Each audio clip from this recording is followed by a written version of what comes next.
The phone rang just after 6 on a rainy Tuesday morning. Emma Carter almost ignored it. She had been awake for nearly an hour already, sitting at her kitchen table with a mug of coffee growing cold beside her laptop. Her apartment overlooked the river, and the gray morning sky blended almost seamlessly into the water below. It was peaceful, predictable. She liked predictable. The caller ID displayed an unfamiliar number from her hometown. For a moment, she simply stared at it. Nobody from Ashford ever called anymore. She answered on the fourth ring. "Hello?" A gentle, older woman's voice replied. "Ms. Carter? My name is Margaret Ellis. I don't expect you to remember me." Emma frowned. "I'm sorry. I worked for Richard Bennett for nearly 30 years. Everything inside her seemed to stop. Richard Bennett, Daniel's father. 5 years had passed since she'd spoken that family's name out loud. 5 years since the engagement had collapsed. 5 years since she had walked away from the town she'd once imagined raising a family in.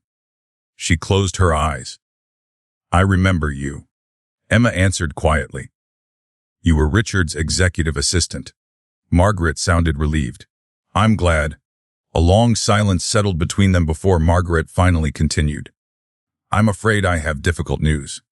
Emma already knew.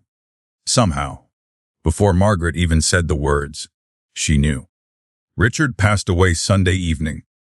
Emma lowered herself into her chair. The room suddenly felt much quieter. He suffered a heart attack at home. It was peaceful. Emma swallowed hard. Richard Bennett had never been her father-in-law, but during the years she had been engaged to Daniel. He had treated her like family. He remembered birthdays. He called simply to ask how work was going. He proudly introduced her as the daughter I always wanted. Even after everything fell apart, he had written twice. Emma had never answered, not because she hated him, because answering meant reopening wounds she had fought desperately to close. Margaret spoke again. "Richard asked me to contact you personally if this day ever came." Emma blinked. "He asked for me?" "Yes." Margaret paused. "He hoped you would attend the funeral." Emma stared through the apartment window. Rain slid slowly down the glass. "I don't think that's a good idea." "I understand. You know Daniel will be there." "I do. And Olivia." Another pause. "I know." And Emma laughed, softly, not because anything was funny, because the entire situation felt impossible. "My ex-fiancé married my best friend. I know. I haven't spoken to either of them in 5 years. I know. They probably don't even want me there." Margaret's voice became surprisingly firm. "This isn't about what they want." Silence. "It's about what Richard wanted." Emma didn't answer. Margaret continued. "He never stopped caring about you." Those words hurt more than Emma expected. After ending the call, she sat motionless for nearly 20 minutes. The apartment remained silent except for the rain. Eventually she stood and walked toward the hallway closet. A single black dress hung inside. She hadn't worn it since her grandmother's funeral. She touched the sleeve thoughtfully, then closed the closet again. "No," she whispered. "I'm not going." The rest of the morning disappeared into work. Emma managed a successful video conference, answered dozens of emails, reviewed contracts, smiled politely during meetings. Nobody noticed she barely heard a single word. Every few minutes her mind drifted backward to another life, another version of herself. A younger Emma, one who believed love solved everything. Back then, Daniel Bennett had seemed almost perfect. They met during graduate school. He was charming without trying, confident without appearing arrogant. Or so she believed. Their first apartment had been tiny.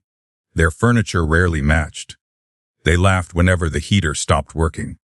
Those had been good years. Real years. Until success arrived. Daniel joined Bennett Holdings. Promotions came quickly. Business dinners became normal. Long nights became longer. Then Olivia started appearing more often. Olivia Brooks, Emma's closest friend since college. She had been maid of honor. She helped choose the wedding venue. She cried while Emma tried on wedding dresses. She promised them, "We're going to grow old together." Emma believed her.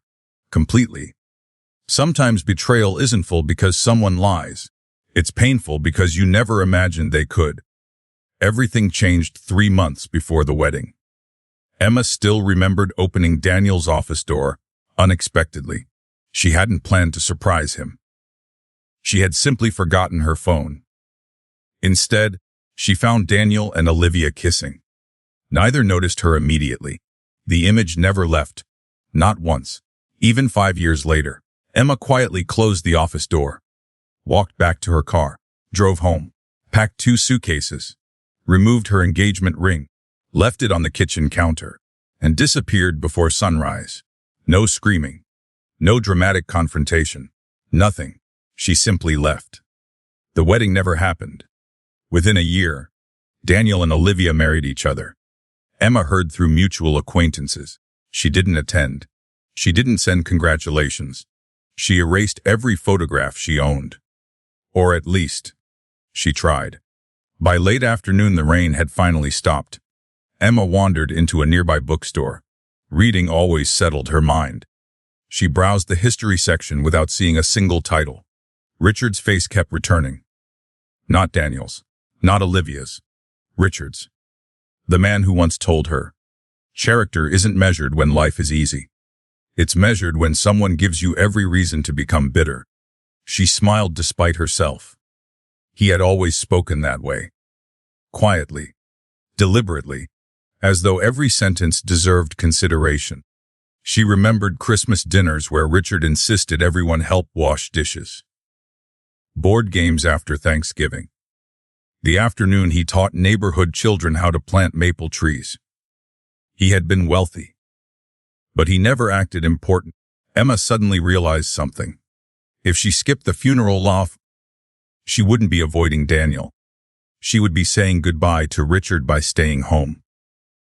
That thought sat heavily in her chest. That evening another knock came at her apartment door. A courier. No signature required.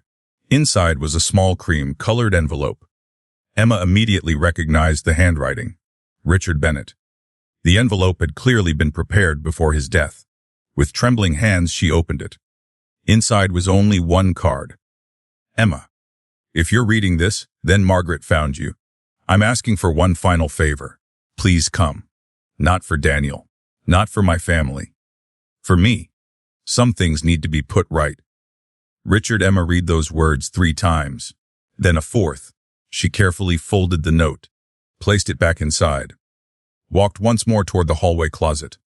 This time, she removed the black dress. The funeral was in 2 days. She would go. Not because the past deserved another chance, but because one good man deserved a proper goodbye. If you've ever experienced a betrayal that completely changed the direction of your life, let us know in the comments how you found the strength to move forward. And if you enjoy emotional stories filled with mystery, redemption, and unexpected twists, don't forget to subscribe so you don't miss the next chapter. Tuca. Thursday morning arrived cold and gray. Emma loaded a single overnight bag into her car. She checked the navigation one final time. 3 hours. One familiar road. One destination she had promised herself never to visit again.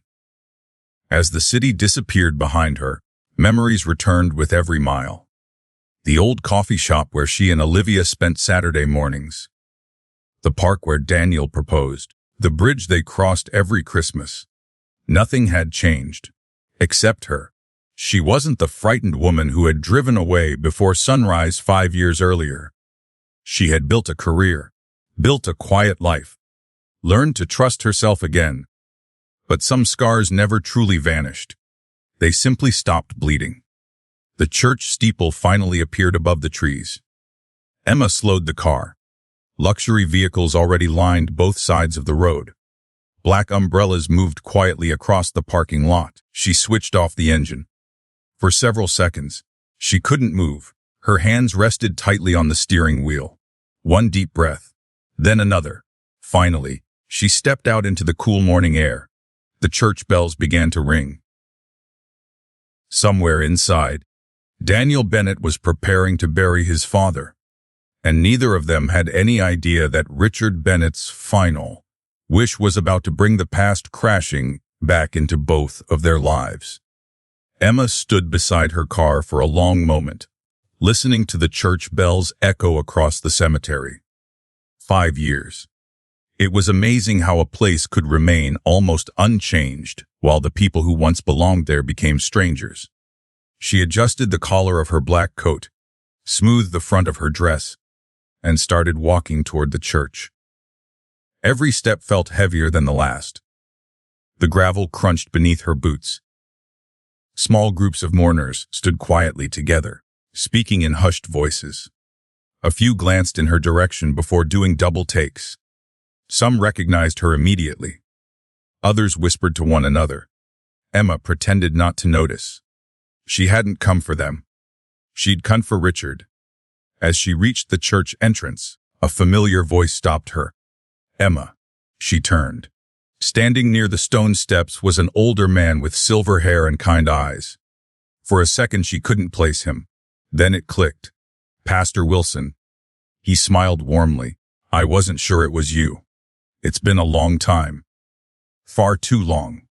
He gently took both of her hands. I'm glad you're here. So am I. His expression softened. Richard hoped you would come. Emma looked toward the sanctuary doors. I almost didn't. I think he knew that. Before she could answer, another familiar face approached. Mrs. Harper, the elderly woman who had owned the bakery downtown. My goodness, she whispered. Emma Carter. Emma smiled politely. It's nice to see you. Mrs. Harper hugged her without hesitation. We all wondered where life had taken you. I'm doing well. I always hoped you'd come back someday. Emma thanked her quietly.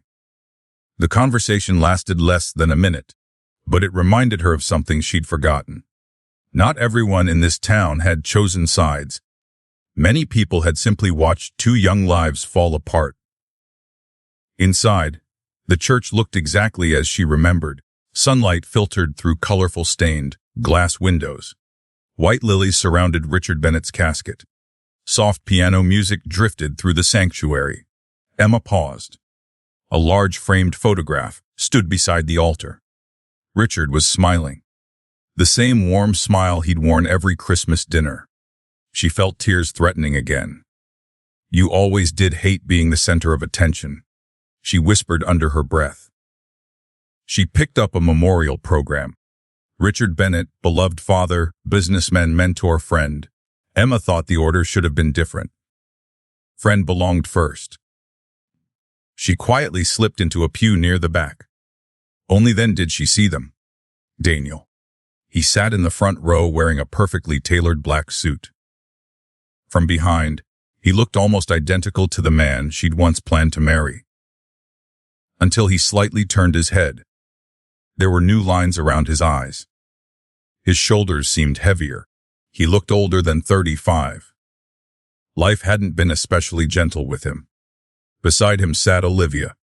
Her blonde hair was pinned neatly back. She wore an elegant black dress. Even from a distance, Emma could see exhaustion written across her face. They looked like the perfect, successful couple. But something felt off. They weren't sitting close together. They weren't touching, not even accidentally. A space separated them. Small, but noticeable. Emma pushed the observation aside. It wasn't her concern. The service began. Pastor Wilson welcomed everyone before inviting several speakers forward. Friends, business associates, community leaders. Each described Richard differently. Generous, patient, honest, fair. Emma smiled repeatedly through quiet tears. Every story sounded exactly like him. When the choir finished singing, Pastor Wilson stepped back to the podium. There is one thing many people may not know about Richard Bennett. The sanctuary grew still. He believed success meant very little unless you helped someone else succeed. Heads nodded throughout the room. Never measured people by their wealth. Emma lowered her eyes. He measured them by their character. Those words hit her harder than anything else that morning, because she'd heard Richard say them before, many times. As the service ended, mourners slowly formed a line beside the casket. Emma waited until nearly everyone else had gone. She wanted a quiet moment. Eventually, she stepped forward. The polished wood reflected the stained glass colors above. She gently placed the white rose beside it. "Thank you," she whispered, "for believing in me, for treating me like family, for never making me feel like I had to earn your kindness." Her voice cracked. "I'm sorry I never answered your letters." She closed her eyes. "I hope you knew why." A single tear finally escaped. She quickly wiped it away, then turned and froze. Daniel stood only a few feet away. Neither of them spoke. The silence stretched uncomfortably. Finally, Emma. His voice sounded different, quieter. "Hello, Daniel." Neither moved closer. Neither offered a handshake. Neither knew what came next. "You came." "I did." "I wasn't sure you would." "I almost didn't." Daniel nodded slowly. "I understand." Another silence. Emma noticed he looked tired. Not just grieving. Exhausted. As though he'd been carrying something heavy for a long time. "I'm sorry about your father," she said. His eyes lowered toward the casket. "So am I. I meant every word I ever said about him. I know. He was a good man. The best." Daniel swallowed. "I never stopped asking about you." Emma looked away. She hadn't expected that. "I didn't know. I was disappointed with me." Daniel laughed softly. He had every reason to be. Before Emma could respond, another voice interrupted. "Daniel." "Olivia." She had approached quietly from behind. The moment her eyes met Emma's, she stopped walking. Every emotion imaginable crossed her face. Shock, regret, embarrassment, sadness. 5 years ago, Emma had imagined this meeting hundreds of times. She'd pictured herself saying something clever, something devastating. Instead, nothing came. Olivia spoke first. "Emma." Her voice barely rose above a whisper. "It's been a long time?" "It has?" Olivia seemed unable to find words. "I'm sorry." Emma studied her for several seconds. The apology sounded genuine. "But today wasn't the day. Today is about Richard." Olivia nodded immediately. "You're right. I hope you're doing well." Emma answered politely. "So do I." It wasn't forgiveness. It wasn't anger. It was simply distance. Olivia understood. She quietly stepped back. Daniel looked between both women before speaking. "Thank you for coming." Emma nodded once, then walked toward the church doors. Neither of them tried to stop her. Outside, clouds had begun breaking apart. Warm sunlight reached the cemetery for the first time all morning. Emma took a deep breath. She'd survived the hardest part. Or so she thought. Emma. Or she turned again. Margaret Ellis was walking toward her carrying a leather portfolio. "There you are." "I was just leaving. I hoped you might stay another few minutes." Margaret glanced around to ensure nobody else was listening. "There is something Richard specifically asked me to tell you." Emma felt her heartbeat quicken. "What is it?" Margaret lowered her voice. "The reading of the will is tomorrow morning." Emma nodded politely. "I assume that's for family." Margaret shook her head. "No." She handed Emma a cream-colored envelope. "Richard requested your presence." Emma frowned. "There must be some mistake." "There isn't. I'm not family." Margaret smiled sadly. He disagreed. Emma stared at the envelope. "My attendance would only make things uncomfortable." Perhaps. But Richard was very clear. Margaret quoted him from memory. "If Emma comes to the funeral, tell her I need her to stay one more day." Emma looked back toward the church. Daniel was speaking with relatives. Olivia stood alone near the cemetery gate. Neither had noticed Margaret. "Why would Richard want me at the will reading?" Margaret hesitated. "I can't answer that. You know, I do. But I'm not the one meant to tell you." Emma sighed. "This feels impossible." Margaret gently touched her arm. Richard spent the last 2 years preparing very carefully. For what? For tomorrow? That evening, Emma checked into a small hotel on the edge of town. She had planned to drive home immediately after the funeral. Now, everything had changed. She placed Richard's letters beside the newly delivered envelope on the bedside table.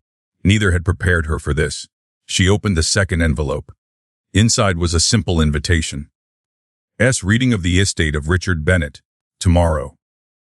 10 o'clock, Bennett Estate. Attendance requested. Beneath the formal invitation was one handwritten sentence in Richard's familiar script. Please trust me one last time. Emma stared at the words until the room grew dark outside. She had no idea what awaited her at the Bennett Estate. But for the second time in 2 days, Richard Bennett had reached into her life from beyond the grave and changed the course of it once again. Morning arrived with clear skies. Emma barely slept. She woke twice during the night, convinced she'd made a mistake by staying in town. Every time she looked at the invitation on the bedside table, Richard's handwritten sentence pulled her back. Please trust me one last time. By 9:30, she was driving toward the Bennett Estate. The winding road looked exactly as she remembered. The old stone walls, the towering maple trees, the iron gates with the family crest. For years, that estate had felt like a second home. Now it felt like someone else's memory. The security guard recognized her immediately. His eyebrows lifted in surprise. Miss Carter. Emma smiled politely. It's been a while. It certainly has. He opened the gate without another question. Mr. Bennett would have been happy to see you here. Emma nodded quietly. So I hope. The mansion stood as elegantly as ever. Gray stone walls, tall white columns, perfectly trimmed gardens. It was beautiful and strangely empty. Luxury cars already filled the circular driveway. Emma recognized several of them. Board members, family friends, senior executives from Bennett Holdings. She parked near the back and walked toward the entrance. The massive oak doors opened before she could knock. Margaret Ellis stood waiting. I was beginning to worry. I almost turned around. Margaret smiled knowingly. I suspected as much. She led Emma inside. The familiar scent of polished wood and fresh flowers filled the foyer. For a brief moment, Emma almost expected Richard to appear from his study with a warm smile and a cup of coffee. Instead, only silence greeted her. Guests quietly gathered in the library. Richard had always loved that room. Floor-to-ceiling bookshelves, a roaring fireplace during winter, large windows overlooking the gardens. Every important family conversation had happened there. Emma paused in the doorway. Several conversations stopped immediately. People looked at her. Some smiled. Others looked confused. A few whispered to one another. Daniel noticed her first. He stood slowly. For a moment, it looked as though he wanted to say something. Instead, he simply nodded. Emma returned the gesture. Olivia looked equally surprised. I didn't know you were coming. I didn't either. Daniel frowned. What do you mean? Margaret invited me yesterday. Daniel looked toward Margaret. You invited Emma. Before Margaret could answer, another voice interrupted. I did. Everyone turned. A distinguished man in his early 60s stepped into the room carrying a thick leather briefcase. Edward Collins, Richard Bennett's attorney for more than 3 decades. He offered Emma a respectful smile. Miss Carter. Mr. Collins. It's good to see you again. You too. Daniel looked increasingly confused. Edward. The attorney met his gaze calmly. Your father left very specific instructions regarding today's attendance. Daniel folded his arms. And Emma is part of those instructions. She is. The room became noticeably quieter. Everyone took their seats around the long library table. Edward placed several folders before him. I appreciate everyone attending. He removed a pair of reading glasses. As most of you know, Richard Bennett updated his estate plan approximately 6 months ago. Daniel exchanged a quick glance with Olivia. Edward continued. Richard also prepared several personal letters that will be delivered individually. He looked around the room. My responsibility is to carry out his wishes exactly as written. No one spoke. The only sound came from the old grandfather clock ticking in the corner. Edward opened the first folder. To my son, Daniel. Daniel straightened slightly. If you're hearing this, then I've already said goodbye. Edward paused. I hope you remember that leadership is never inherited. It is earned every single day. Daniel lowered his eyes. I have loved you from the day you were born. Another pause. But loving someone does not require pretending they are always right. The room remained perfectly still. I have been proud of your accomplishments. I have also been disappointed by many of your decisions. Daniel's jaw tightened. Emma looked away. This wasn't easy to witness. I pray you eventually understand the difference between success and character. Edward carefully folded the page. Daniel remained silent.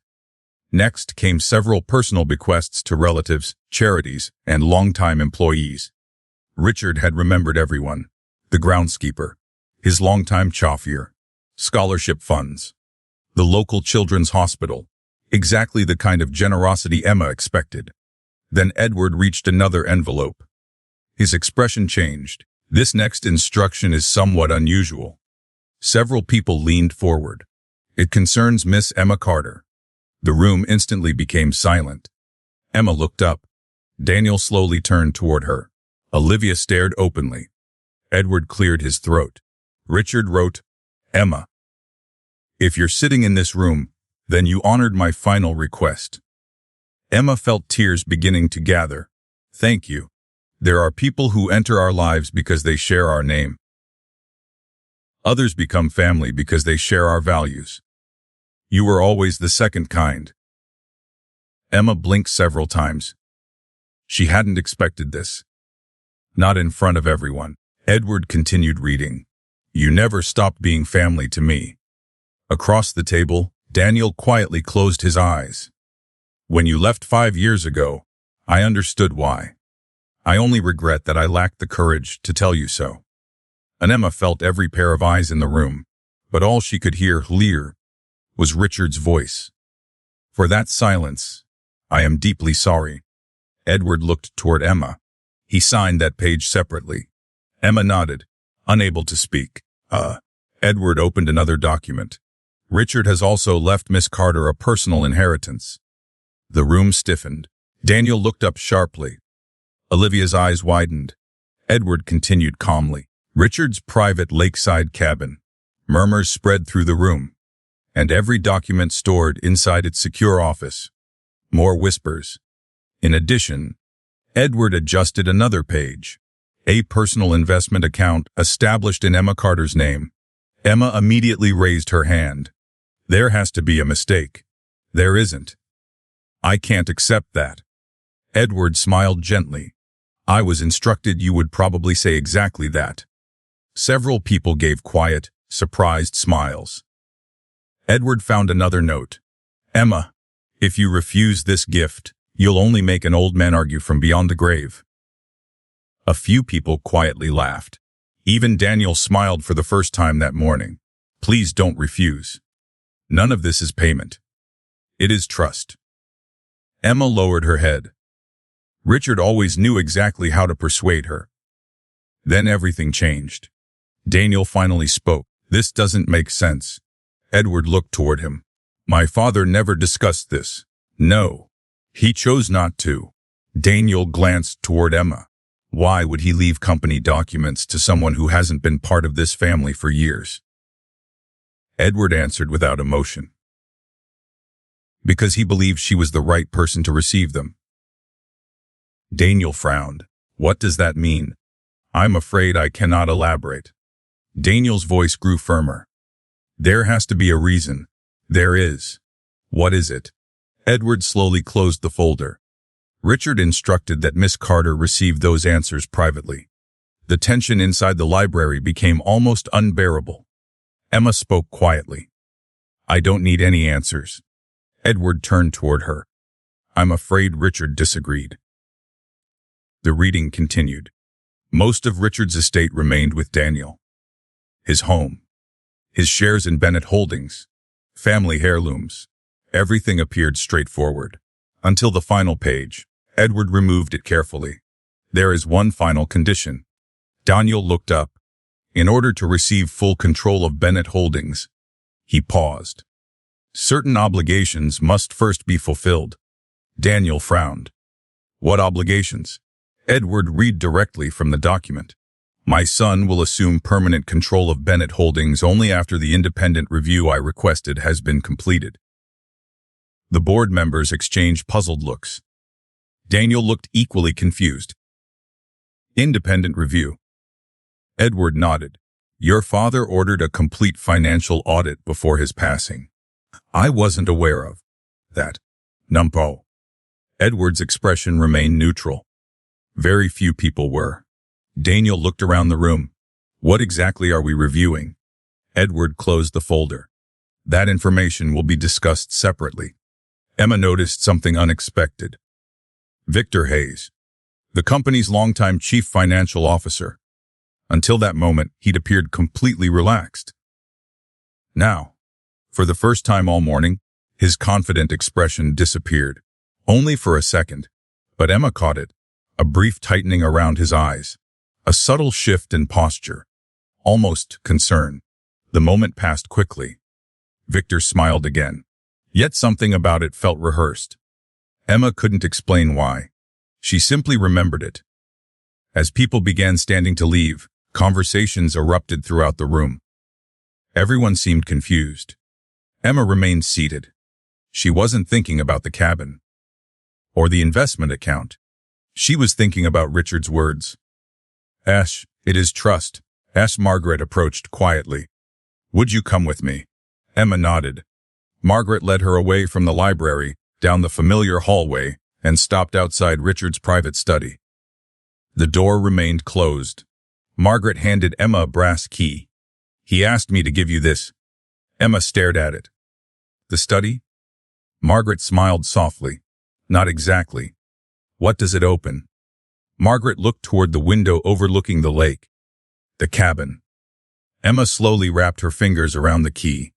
Richard said, everything truly begins there. Emma looked back toward the busy library, where voices still echoed through the mansion. Somewhere behind those doors, Daniel was trying to understand his father's decisions. Victor Hayes was pretending nothing had changed. And Richard Bennett, even in death, had just set something in motion that none of them yet understood. Emma had come expecting to say goodbye. Instead, she had just been handed the first piece of a mystery Richard Bennett had spent years preparing for someone he still considered family. Emma remained in the hallway long after Margaret walked away. The small brass key rested in her palm. It wasn't much to look at. Old, slightly worn. Its edges had been polished smooth by years of use. Yet somehow it felt heavier than it should. Richard had trusted her with something. Not Daniel. Not the company's executives. Her. The thought was both comforting and unsettling. She slipped the key into her coat pocket, just as voices drifted out from the library. People were leaving. Board members discussed the unexpected audit. Relatives questioned Richard's unusual decisions. Everyone had an opinion. No one had answers. Emma quietly headed toward the front entrance. She had almost reached the foyer when someone called her name. Emma. She turned. Daniel was standing alone. The crowded library was now behind him, but he hadn't followed the others outside. He looked exhausted. Not angry. Simply overwhelmed. I was hoping we could talk. Emma hesitated. I'm not sure that's a good idea. I know. He gave a small nod. But I need to ask you something. She folded her arms. Go ahead. Did you know about any of this? The inheritance? Everything. She shook her head immediately. No. You never spoke to my father. Not once. He never contacted you. Emma looked down for a moment. He wrote 2 letters over the years. Daniel's expression changed. You never answered. I couldn't. He understood. She could see it. I found out after. Daniel began quietly. After you left. Found out what? My father kept copies of every letter he sent you. Emma looked surprised. He hoped someday you'd read them. A silence settled between them. Finally, Daniel spoke again. He never stopped believing you'd come back. Emma managed a sad smile. He always believed the best about people. He did. Daniel rubbed the back of his neck. I wish I'd inherited more of that. Emma didn't know how to respond. 5 years ago, she had imagined Daniel apologizing hundreds of times. Now that he stood in front of her, the words felt strangely unimportant. Some wounds became too old for apologies. Emma. He looked directly at her. I'm sorry. She met his eyes, not the polished executive, not the confident businessman, just a man carrying years of regret. I know. You do. I can see it. He looked relieved. But that doesn't change what happened. No. It doesn't. Neither spoke again. Eventually, Emma broke the silence. I didn't come back for us. I know. I came for Richard. Daniel nodded. So did I. Outside, the afternoon sun had begun breaking through the clouds. Emma walked toward her car. She wanted nothing more than to leave. Instead, Margaret appeared once again. I was hoping you'd wait. Emma smiled faintly. I had a feeling.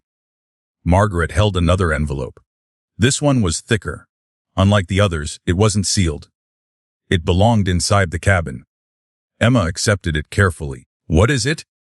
Margaret's eyes softened. The letter Richard never had the courage to send. Emma looked at the handwriting. Richard's. Again. When was this written? About 4 years ago. He never mailed it. Margaret shook her head. He rewrote it dozens of times. Emma stared quietly at the folded pages. Why give it to me now? Because he believed you'd finally be ready to read it. Emma checked out of the hotel but didn't leave town immediately. Instead, she drove to a quiet lakeside park a few miles away. The same place Richard had once taken the Bennett family for summer picnics. The lake remained perfectly still. She found an empty bench beneath an old maple tree. Then carefully unfolded the letter. To Emma, if you're reading this, then I've finally run out of time. There are things I should have told you years ago. Things I chose not to say because I believed protecting my family was the right thing to do. I was wrong. For that, I owe you an apology. You deserve the truth. Instead, I gave you silence. That silence has become my greatest regret. Emma stopped reading. Her eyes blurred with tears. She took a slow breath before continuing. When you left, everyone believed they understood why. They didn't. They saw the ending. I eventually learned about everything that happened before it. Daniel failed you. Olivia betrayed you. Neither fact can be changed. But neither tells the complete story. There were things happening around them that none of us understood at the time. I discovered those truths far too late. Emma frowned. What truths? She turned the page. Toot.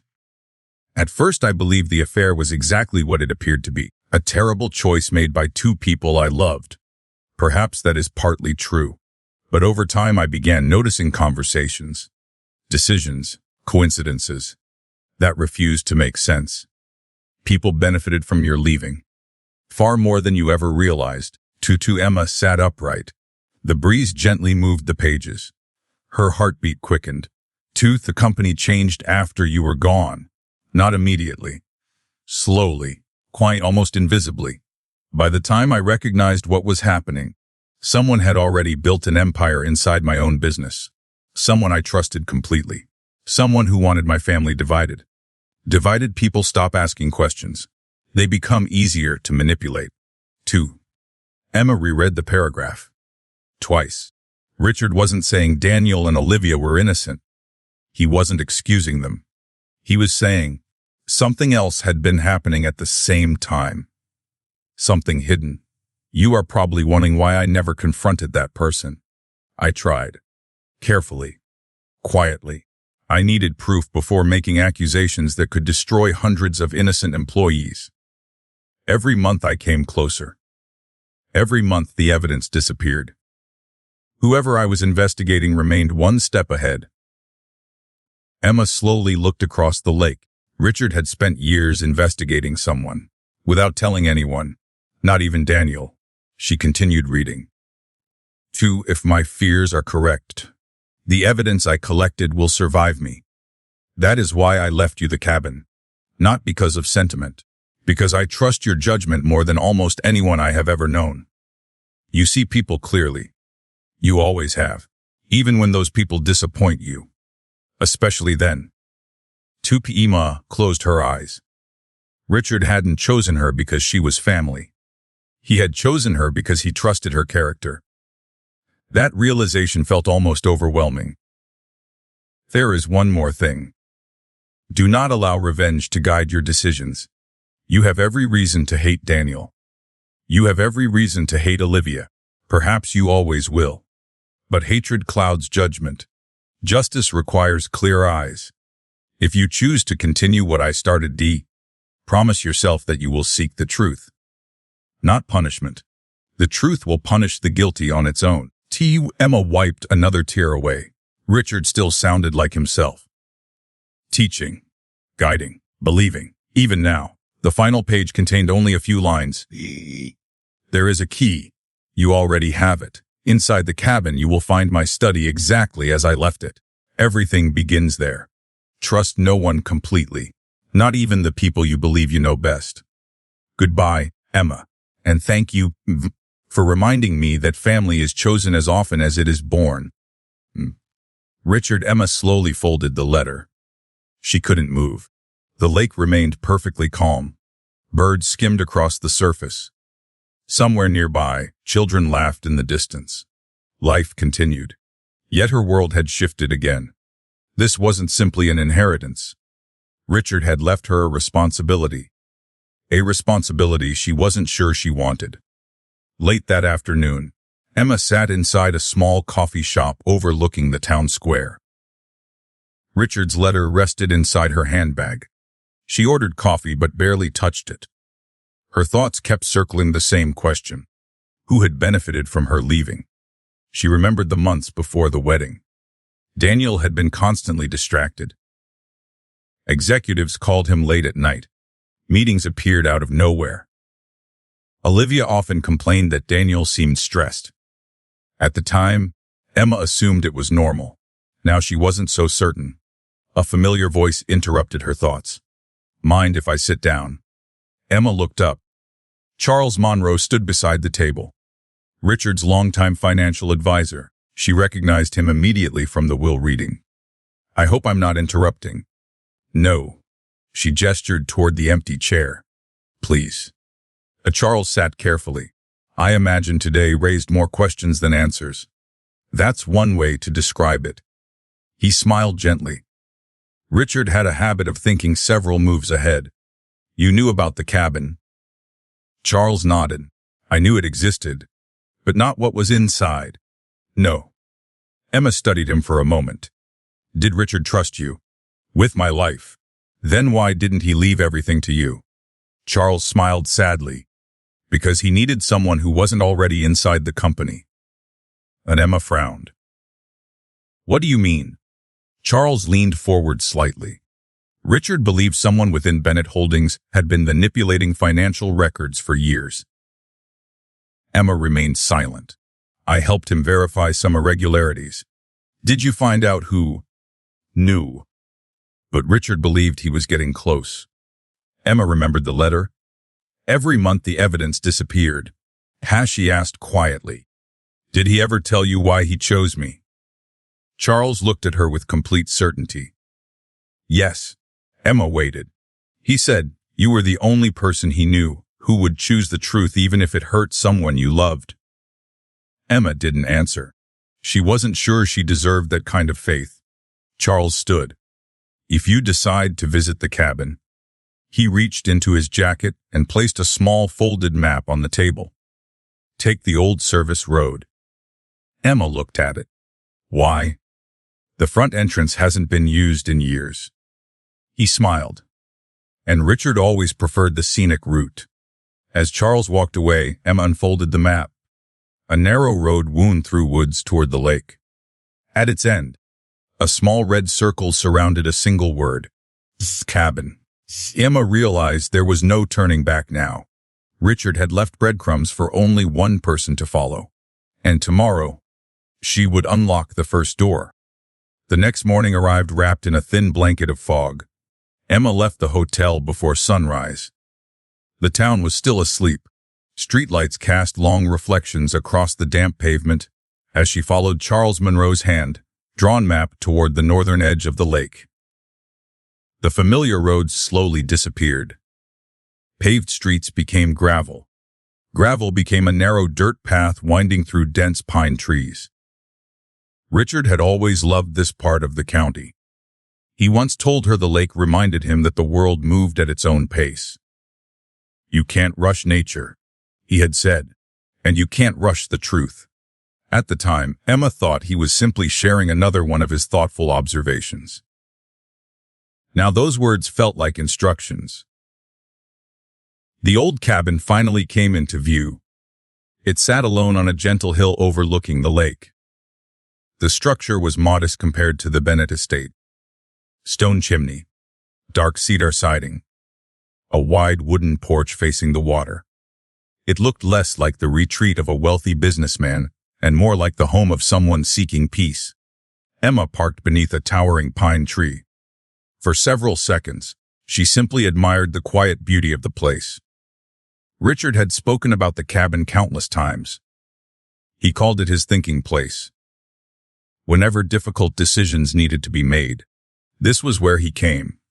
She stepped onto the porch. The wooden boards creaked beneath her boots. Removing the brass key from her coat pocket, she unlocked the front door. The lock clicked immediately, almost as though it had been waiting. The scent of aged wood and old books greeted her. Dust floated lazily through beams of morning sunlight. Everything inside appeared untouched. A stone fireplace, leather armchairs, a dining table built by hand, bookshelves overflowing with history, biographies, and legal journals. Richard's reading glasses still rested beside an open novel. A half-finished crossword puzzle lay folded neatly on an end table. Emma smiled sadly. It felt as though he had simply stepped outside for a walk. She quietly closed the door behind her. "This still feels like your place," she whispered. Silence answered. She remembered Richard mentioning a study. The cabin itself wasn't large. It didn't take long to find a heavy oak door near the back hallway. Unlike the front entrance, this door was locked. Emma took out the brass key once again. It fit perfectly. The lock turned with a satisfying click. She slowly pushed the door open, then stopped. The study wasn't simply an office. It was an investigation headquarters. One entire wall had been transformed into an evidence board. Maps, financial charts, photographs, sticky notes, company organizational diagrams, pinned newspaper clippings, colored strings connected names and transactions across the board. Emma stared in disbelief. Richard hadn't casually investigated someone. He had devoted years to it. She stepped farther inside. The room had been meticulously organized. Every filing cabinet carried handwritten labels, financial records, corporate acquisitions, internal audits, executive correspondence, anonymous reports. Nothing appeared random. Richard had planned every detail. A large desk stood beneath the windows overlooking the lake.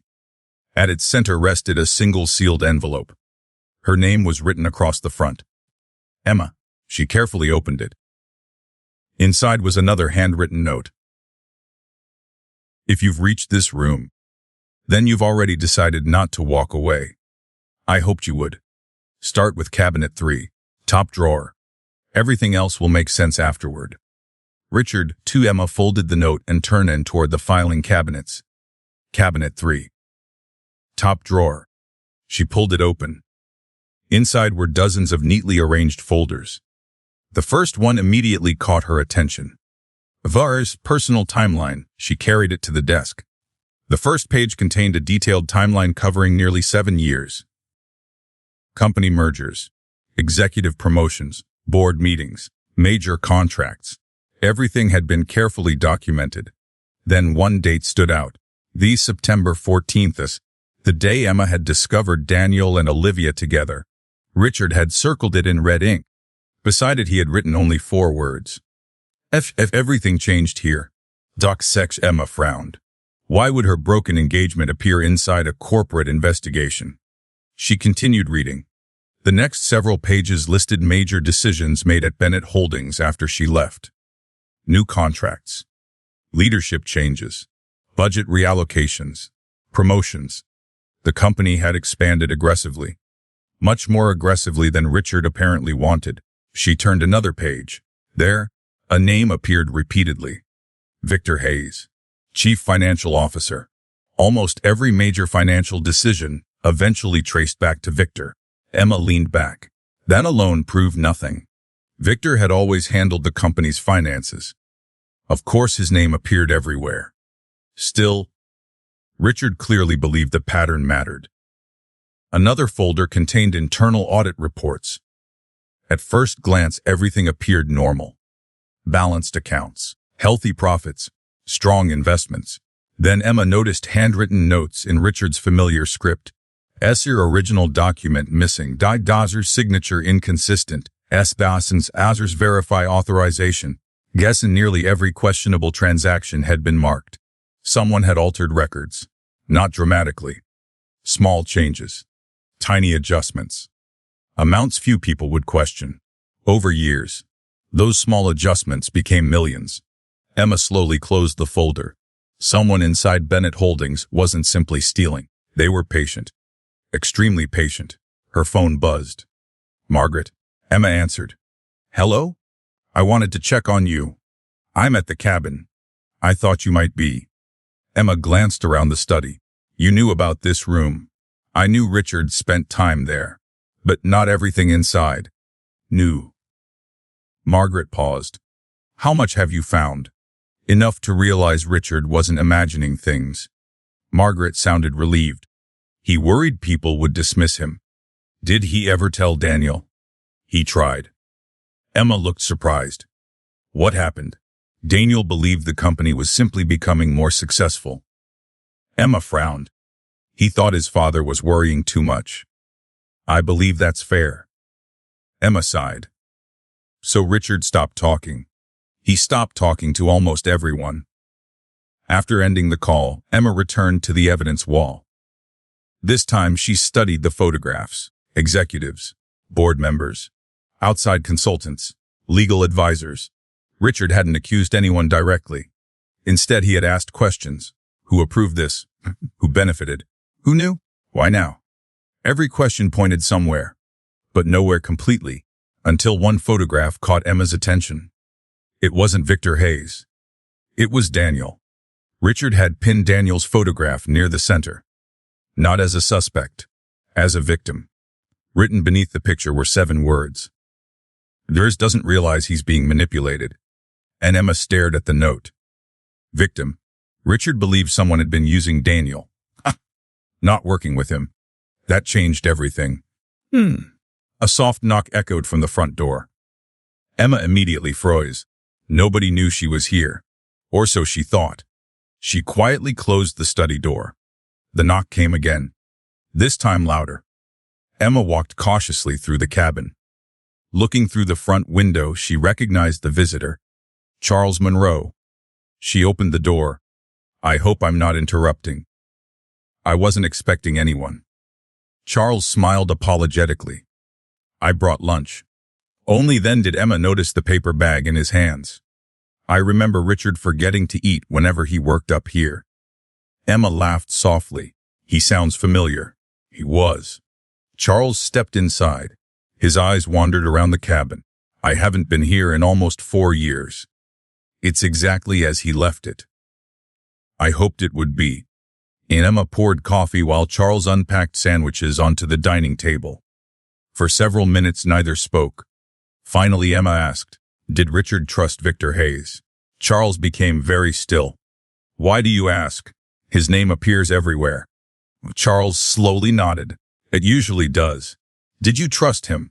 I respected his abilities. That's not what I asked. Charles looked toward the lake. No. Emma waited. Victor is exceptionally intelligent.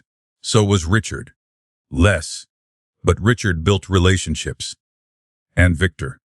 Charles took a thoughtful breath. Victor collected leverage. Emma frowned. What does that mean? He always seemed to know everyone's weaknesses. Emma remembered Richard's words. Rest divided, people stop asking questions. A chill ran through her. Charles lowered his voice. Richard once told me something I've never forgotten. What? He said the most dangerous people aren't the ones who create enemies. And Emma waited. They're the ones who quietly convince friends to distrust one another. Emma's thoughts immediately drifted back 5 years. The affair, the lies, the misunderstandings, the silence. Had someone been manipulating far more than company finances? Or was she allowing Richard's suspicions to influence her own judgment? She wasn't sure. But one thing had become painfully clear. Richard hadn't left her a lakeside cabin. He had left her the beginning of an investigation. And somewhere inside Bennett Holdings, someone still believed their secrets had died with Richard Bennett. The drive back into town felt longer than usual. Richard's study refused to leave Emma's mind. Every folder, every handwritten note, every carefully organized question. Most of all, the photograph of Daniel. Doesn't realize he's being manipulated. Emma still couldn't decide whether Richard had been right, or whether grief had simply made him suspicious of everyone. She parked outside her hotel just after 4 in the afternoon. Her phone buzzed before she reached the lobby. An unknown number. She hesitated before answering. Hello. A familiar voice spoke quietly. Emma, it's Olivia. Emma stopped walking. Several seconds passed. I wasn't sure you'd answer. I almost didn't. I understand. Another silence. Olivia sounded nervous. I know I don't have any right to ask you for anything. Emma waited. But, could we meet? Emma frowned. I don't think that's a good idea.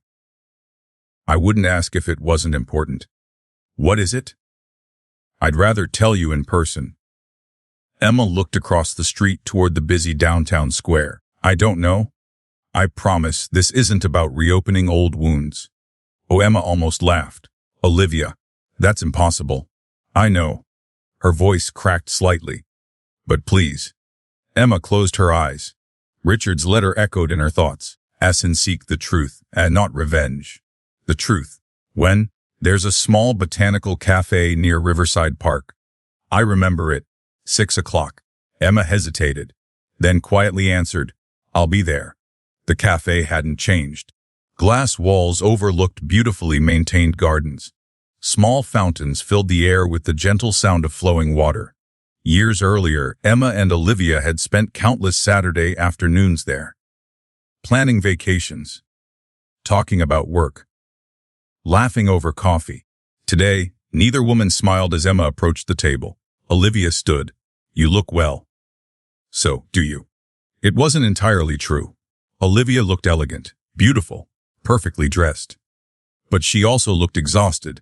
The confident woman Emma once knew seemed to have disappeared. They sat in silence while a waitress brought coffee. Neither touched it. Finally, Olivia spoke. Thank you for coming. I almost didn't. I know. Another long pause. Emma finally asked, What did you want to tell me?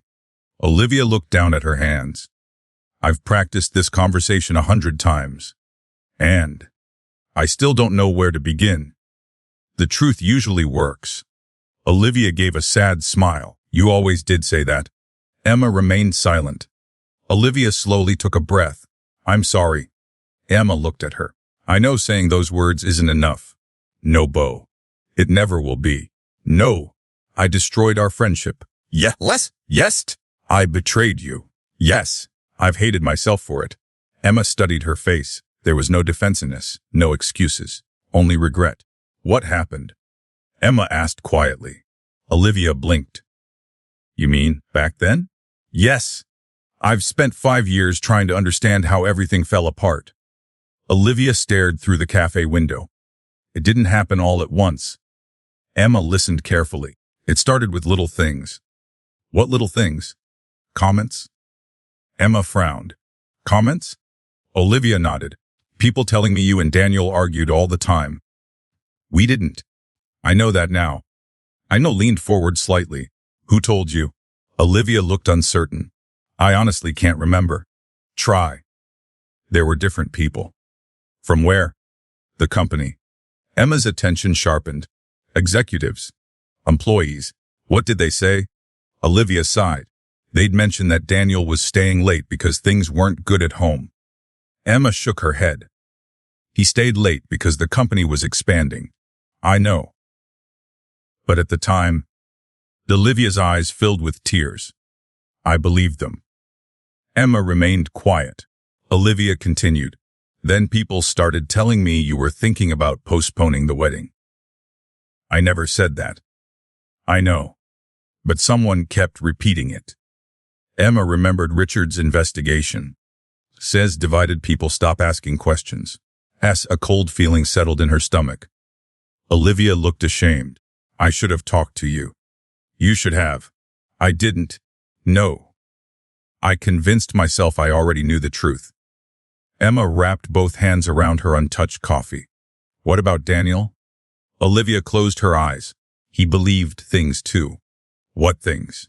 That you weren't happy? Emma frowned. I was planning our wedding. I know. But someone kept telling him you wanted a different life. And Emma stared at her. Ooh. I don't know. You really don't? Olivia slowly shook her head. It all feels so strange now. Emma remembered something. In the months before the wedding, Olivia looked up. You suddenly started working with Bennett Holdings. Part-time marketing. Who offered you that position? Olivia thought for several moments. It wasn't Daniel. Who was it? She frowned. I honestly don't remember.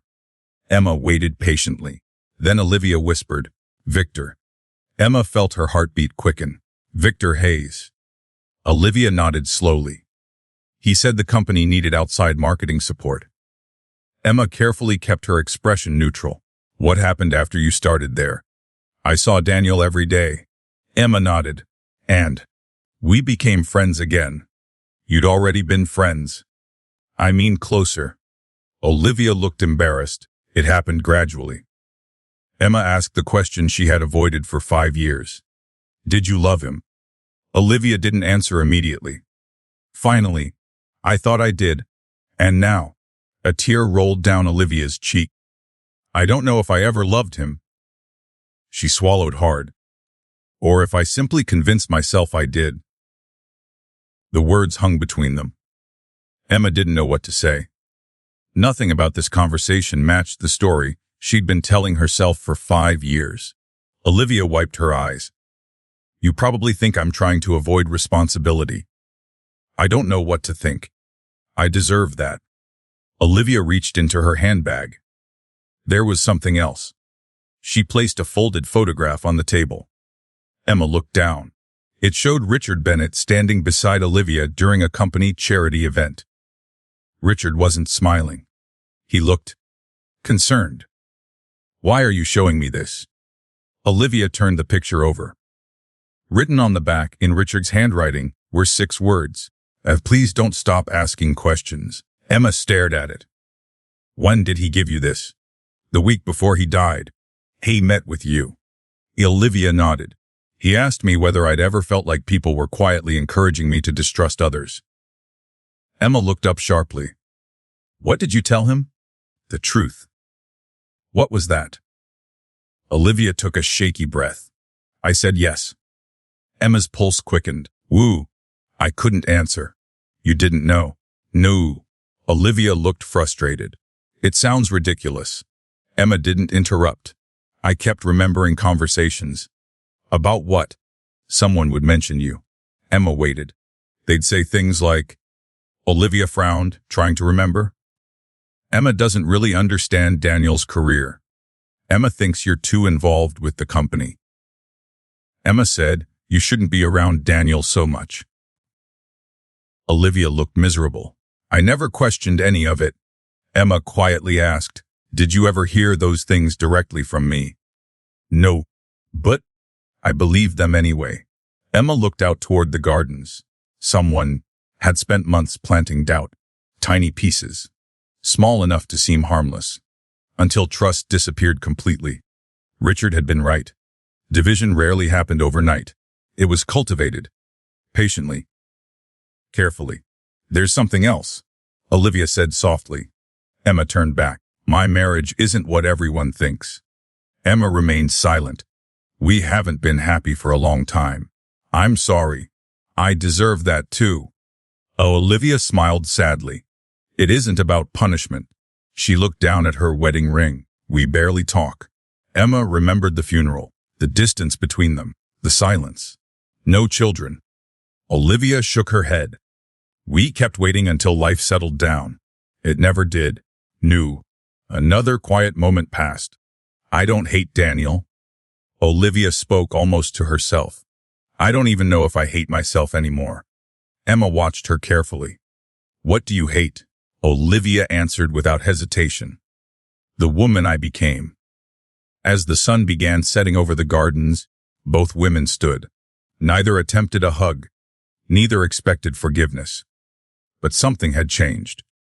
Emma no longer saw Olivia simply as the woman who stole her fiancé. She saw someone who had made terrible choices. And then spent 5 years living with them. Before leaving, Olivia quietly said, if Richard trusted you well. Emma waited. Don't stop looking. For what? The truth. Emma nodded once. I won't. As Emma walked back toward her car, she realized something unexpected. For the first time in 5 years, she wasn't thinking about revenge. She was thinking about questions, and every answer seemed to lead back to one place. Bennett Holdings, someone inside that company, had been moving people like pieces on a chessboard. The affair had been real. The betrayal had been real. But perhaps it hadn't been the whole story. And somewhere, hidden beneath years of lies, Richard Bennett had believed the complete truth was still waiting to be uncovered. The following morning, Emma woke before sunrise. Sleep had become almost impossible. Every answer she uncovered seemed to create 3 new questions. She sat beside the hotel window with a notebook and began writing everything she knew. Thus, Richard secretly investigated Bennett Holdings. Some several millions of dollars appeared to be missing. Here's Victor Hayes' name appeared repeatedly. Six's Daniel never realized he was being manipulated, so Olivia remembered people quietly encouraging distrust. Emma stared at the page. One sentence stood apart from the others. Richard trusted very few people. If she wanted to understand what he had discovered, she needed to meet those people. Just after 8 o'clock, her phone rang. Charles Monroe. Good morning, Emma. Morning. I imagine you're still reading Richard's files. I've barely scratched the surface. I thought as much. Charles hesitated. Would you like to meet someone? Emma immediately became interested. Who? The only person who probably knew Richard better than I did. Margaret. No. A man named Thomas Reed. Emma frowned. I don't recognize the name. You wouldn't. He retired 15 years ago. What did he do? He was Richard's chief internal auditor. Emma reached for her notebook. Where can I find him? He owns a small fishing cabin on the north side of the lake. And Emma smiled. Richard certainly liked lakes. The Charles laughed softly. He always said people tell the truth more easily when they're looking at water. An hour later, Emma parked outside a modest lakeside home. It couldn't have been more different from the Bennett estate. A weathered wooden porch. Flower boxes beneath the windows. An old pickup truck parked beside a neatly stacked pile of firewood. It looked peaceful. A tall older man stepped onto the porch before she reached the front steps. You must be Emma. I am. I'm Thomas. He extended his hand. His grip was firm despite his age. Charles called. "I hope I'm not interrupting." "You aren't." Thomas smiled warmly. "Richard spoke about you often." Emma wasn't sure how to respond to that. He opened the front door. "Come inside." The living room overlooked the lake. Fishing photographs covered one wall. Another held friend awards from Richard Bennett's company. Emma noticed something immediately. Every award ended more than a decade ago. "You left the company a long time ago." Thomas nodded. "By choice." "Why?" "I stopped recognizing it." Emma looked at him carefully. "What changed?" Thomas poured coffee before answering. "Richard built Bennett Holdings on relationships. And later, everything became numbers." He handed Emma a mug. Profit stopped being the result. It became the only goal.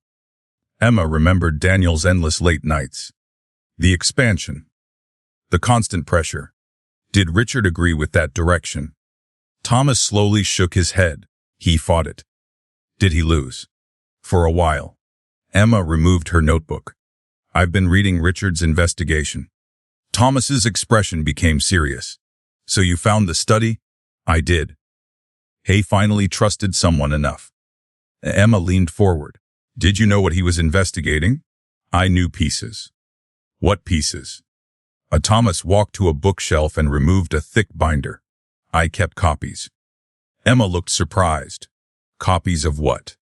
"Internal audits." He placed the binder on the coffee table. "For years, Richard asked me to review financial reports."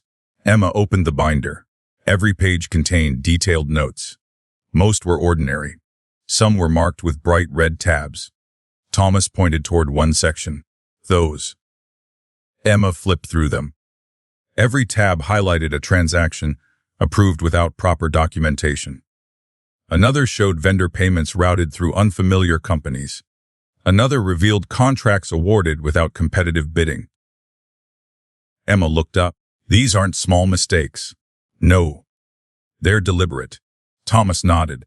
"Very." Emma turned another page. "This signature." Thomas smiled sadly. "You noticed. It doesn't match." It never did. Emma compared two documents side by side. The differences were subtle, almost invisible, but once seen, impossible to ignore. Richard noticed first. Thomas said quietly. "He asked whether I believed someone was forging executive approvals." "What did you tell him?" "I said yes." Emma looked across the room. "Did you know who?" "No. But I knew whoever it was understood accounting exceptionally well." She thought immediately of Victor Hayes. Still, assumptions weren't evidence. Richard had written that many times. Thomas stood and walked toward the window. "You know what frightened Richard most?" Emma waited. "It wasn't the missing money. No. He believed someone wanted control. Control of the company. Control of people." Emma remembered Olivia's story. The rumors. The quiet conversations. The misunderstandings. Thomas continued. "Richard once said," he smiled faintly, "financial fraud can usually be repaired." Emma waited. "But broken trust," he slowly shook his head, "can destroy families forever." A knock interrupted the conversation. Thomas looked surprised. "I wasn't expecting anyone." He opened the front door. Margaret Ellis stepped inside. She carried a leather folder beneath one arm. "I hope I'm not late." Emma laughed softly. "You two planned this." Margaret smiled. "Richard would have." Thomas gestured toward the dining table. "Let's sit." Margaret carefully opened the folder. "I've kept these sealed since Richard died." Inside were several envelopes. Each carried dates. Each contained handwritten notes. "What are they?" Emma asked. Margaret answered quietly. "Meeting summaries." "Meeting summaries." "Richard met with me every Friday. For years. He dictated everything he found." Emma looked amazed. "You documented all of it?" Margaret nodded. "He wanted a complete record." Emma opened the earliest envelope. Richard's words had been typed exactly as he spoke them. "If something happens to me, preserve every document." Another entry. "Senators do not accuse anyone without proof." Another. A scares Emma would ask better questions than most executives. Says Emma stopped reading. He wrote that. Margaret smiled. He believed it. They spent the next 2 hours reviewing Richard's records. Patterns slowly emerged. Whenever Richard came close to identifying suspicious transactions, records disappeared. Computers malfunctioned. Meetings were unexpectedly canceled. Employees transferred departments. Nothing dramatic, just enough to interrupt his investigation. It happened too often. Emma said, "Exactly." Thomas nodded. Coincidence stopped being believable. Margaret removed one final envelope. This one was different. Emma carefully opened it. Inside was a single page. Only one sentence. The person responsible is patient enough to wait years. That is what makes them dangerous. There was no name, no accusation, just a warning. As the afternoon sun reflected across the lake, Emma closed the folder. I think Richard knew he might not finish this. Thomas answered quietly. He told us exactly that. Margaret nodded. 6 months before he died. Emma looked between them. What did he say? Thomas smiled sadly. He said, his voice softened. If I run out of time, someone else will have to finish asking the questions. Emma lowered her eyes. She finally understood. Richard hadn't simply left behind evidence. He had quietly assembled a small circle of people who trusted one another completely. Margaret, Charles, Thomas, and now, her. As Emma drove away from the lake that evening, one thought refused to leave her mind. Richard hadn't been fighting alone. He had been building a team. He simply knew. He might never live long enough to tell them why. The next morning, Emma spread every document across the dining table in her hotel suite. The room looked less like temporary accommodation and more like a detective's office. Richard's journals. Thomas Reed's audit binder. Margaret's meeting summaries. Charles Monroe's handwritten notes. She carefully arranged them by date. Patterns began to emerge. Not obvious patterns. Subtle ones.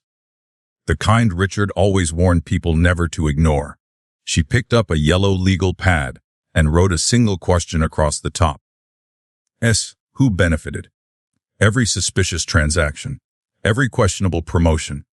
Every missing document. Every delayed audit. Someone always gained something. Richard had been right. The money wasn't disappearing randomly. It was moving with purpose. Emma's phone vibrated. Charles. I hope I didn't wake you. I've been working for hours. I had a feeling. His voice sounded unusually serious. I think it's time you saw the accounting records Richard couldn't keep. Emma sat upright. I thought everything was in the cabin. Not everything? I made copies. Emma frowned. You kept them? I didn't tell Richard. Why not? Because if someone found his files... Emma understood immediately. They'd never think to look at yours. Exactly. An hour later, Emma arrived at Charles' office. It occupied the second floor of a century-old brick building overlooking the town square. The office itself was modest. Bookshelves lined every wall. Family photographs stood beside financial textbooks. Everything about the room reflected order. Charles unlocked a steel filing cabinet, hidden behind a bookshelf. You'll understand why I never mentioned these. He removed 3 thick binders. Each was marked only with a year. Emma opened the first one. Immediately, she noticed something unusual. Every suspicious transaction Richard had highlighted too. Charles had highlighted too. Only, he'd gone further. He'd drawn arrows. Connections. Account numbers. Corporate registrations. Emma looked up. You traced them. For almost 3 years. What did you find? Charles pulled another folder from the cabinet. Shell companies. Emma frowned. How many? At least 14. 14. They existed only on paper. Emma slowly flipped through the pages. Every company sounded legitimate. Northbridge Consulting. Harbor Asset Solutions. Silver Oak Development. Pioneer Strategic Partners. Professional names. Convincing names. Companies that barely existed. Money left Bennett Holdings. Charles explained. Moved through these businesses. He pointed toward another chart, then disappeared. Into personal accounts. We haven't proven that it. Richard's rule. Never assume. Only verify. Charles spread a large flowchart across the conference table. Colored lines connected dozens of accounts. Emma leaned closer. The chart looked almost impossible to follow. Until Charles placed his finger near the center. Start here. She followed the line. Bennett Holdings. Vendor payment. Consulting fee. Another company. Then another. Then another. Eventually, the trail ended. Why does it stop? Charles sighed. Because that's where records vanish. Emma studied the page. Someone knew exactly how to hide this. Huh? They understood corporate accounting exceptionally well. Again. Victor Hayes entered her thoughts. Again. She pushed the assumption away. Evidence first. Conclusions later. Charles handed her another document. I think you'll find this interesting. Emma looked down. Executive approval forms. Each authorized large consulting payments. The signature belonged to Daniel Bennett. At least, it appeared to. Emma compared 5 documents side by side. Something bothered her. The signature changes. Charles smiled faintly. You noticed. The angle is different. So is the pressure. The Emma traced one signature with her finger. Daniel signed this one. She pointed toward another. But not this. Charles nodded. Our handwriting specialist reached the same conclusion. You hired a specialist. Quietly. What did they conclude? Charles opened the report. Some approvals are authentic. Emma turned the page. And others, highly convincing forgeries. Emma sat back in her chair. Someone had forged Daniel's signature. Not once, repeatedly, over several years, which meant one thing. Daniel might be guilty of negligence, but perhaps not theft. Richard's note returned to her mind. Dustners doesn't realize he's being manipulated. For the first time. It felt entirely possible. Later that afternoon, Emma drove to Bennett Holdings. She hadn't planned to, but she needed to see the place again. Employees filled the lobby. Meetings continued. Phones rang. Everything appeared normal, almost too normal. She walked through the reception area unnoticed until someone called her name. Miss Carter. Emma turned. Victor Hayes approached with his usual calm confidence. Perfect suit. Perfect posture. Perfect smile. I wasn't expecting to see you again. I had some questions. I'm always happy to help. His friendliness felt effortless. Almost rehearsed. They walked toward the executive lounge. Victor gestured toward a seating area overlooking the city. Coffee? No, thank you. He sat opposite her. What can I do for you? Emma watched him carefully.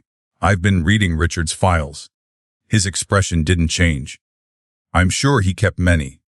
He seemed concerned about the company's finances. Victor smiled politely. Richard worried about everything. Emma remained silent. He built this company from nothing.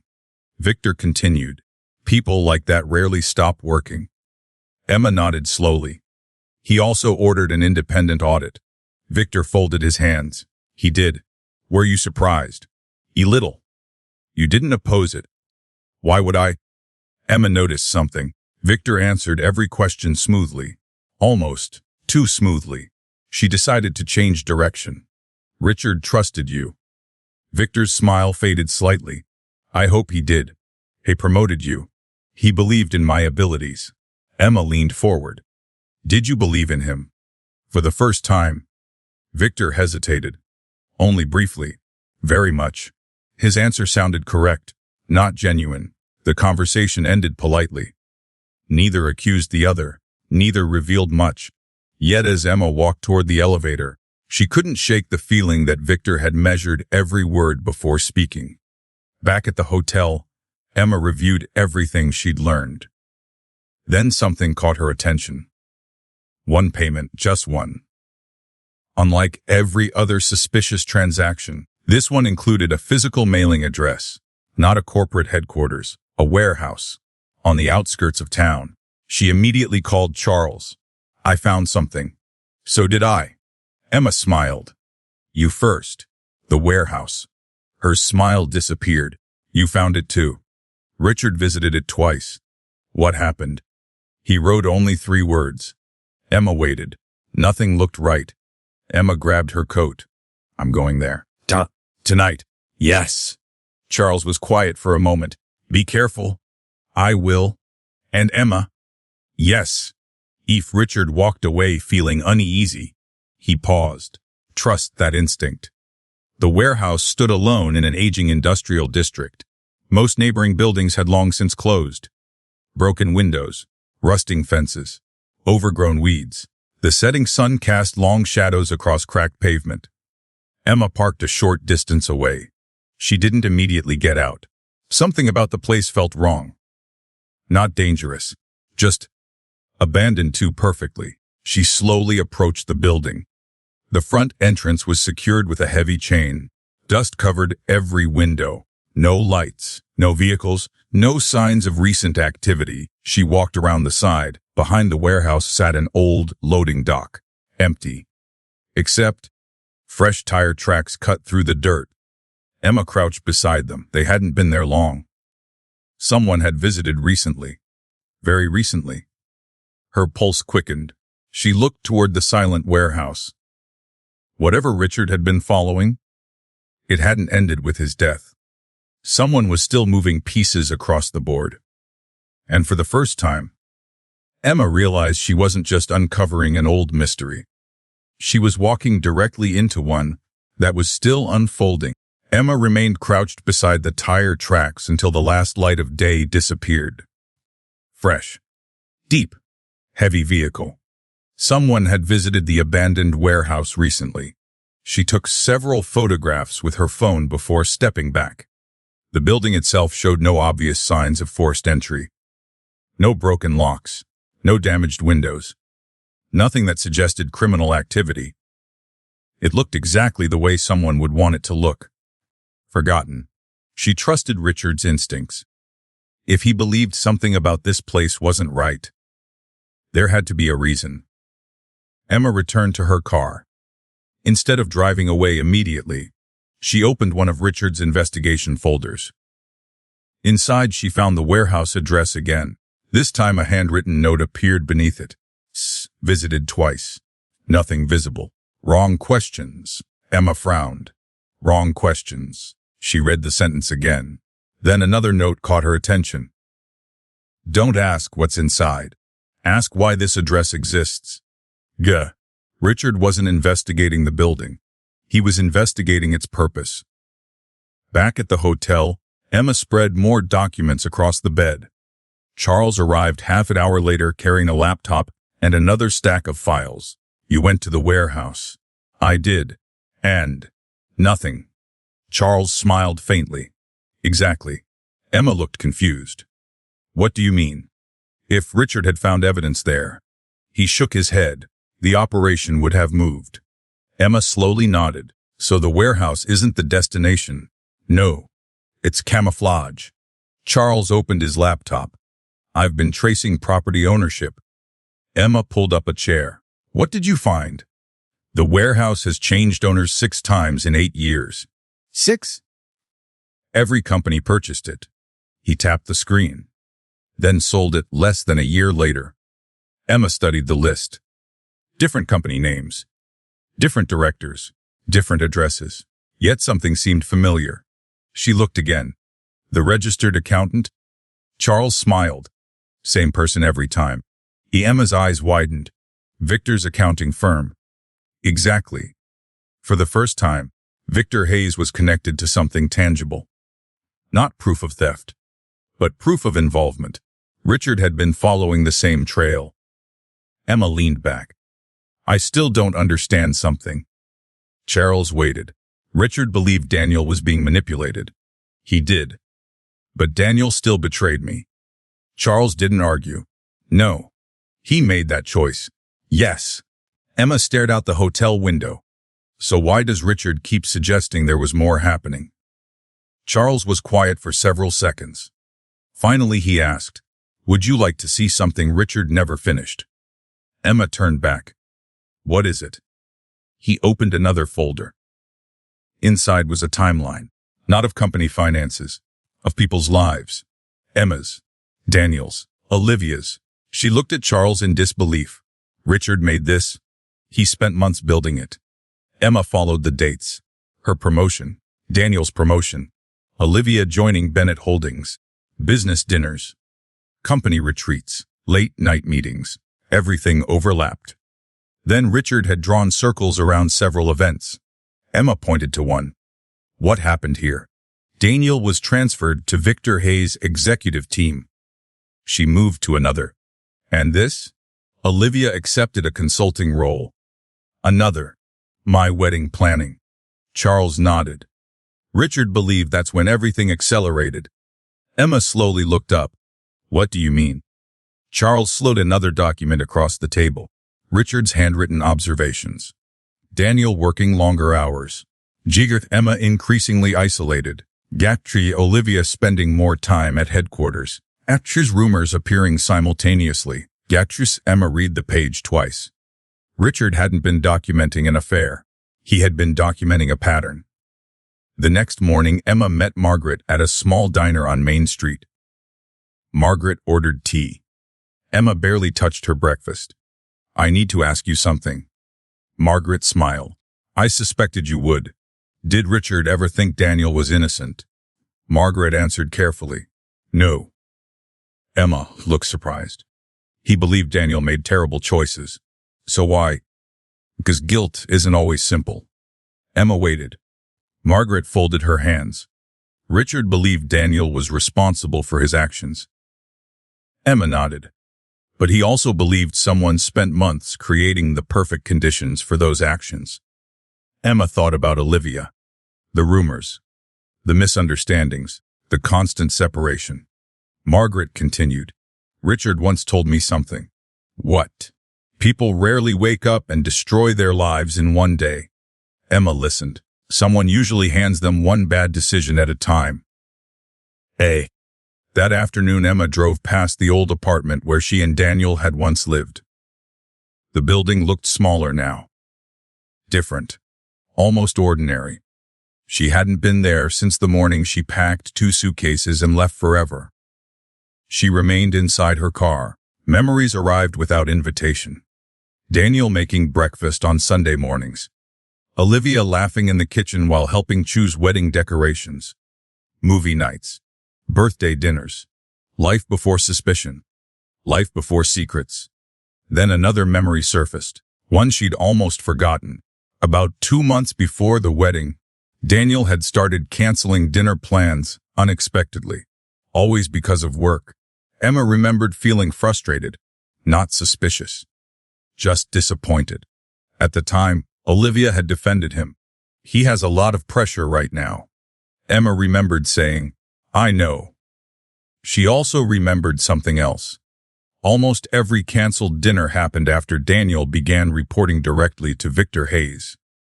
Her stomach tightened.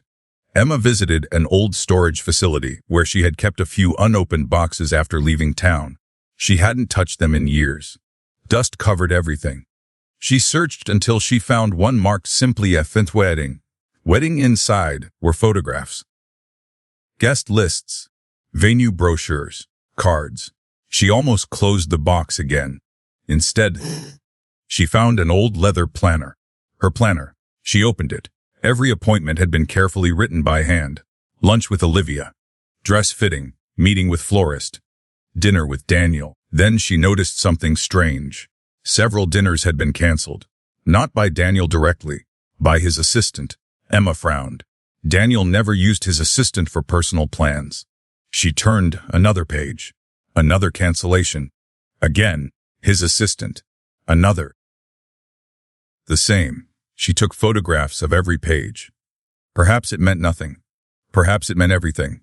Richard would have told her not to decide yet. Just collect the facts.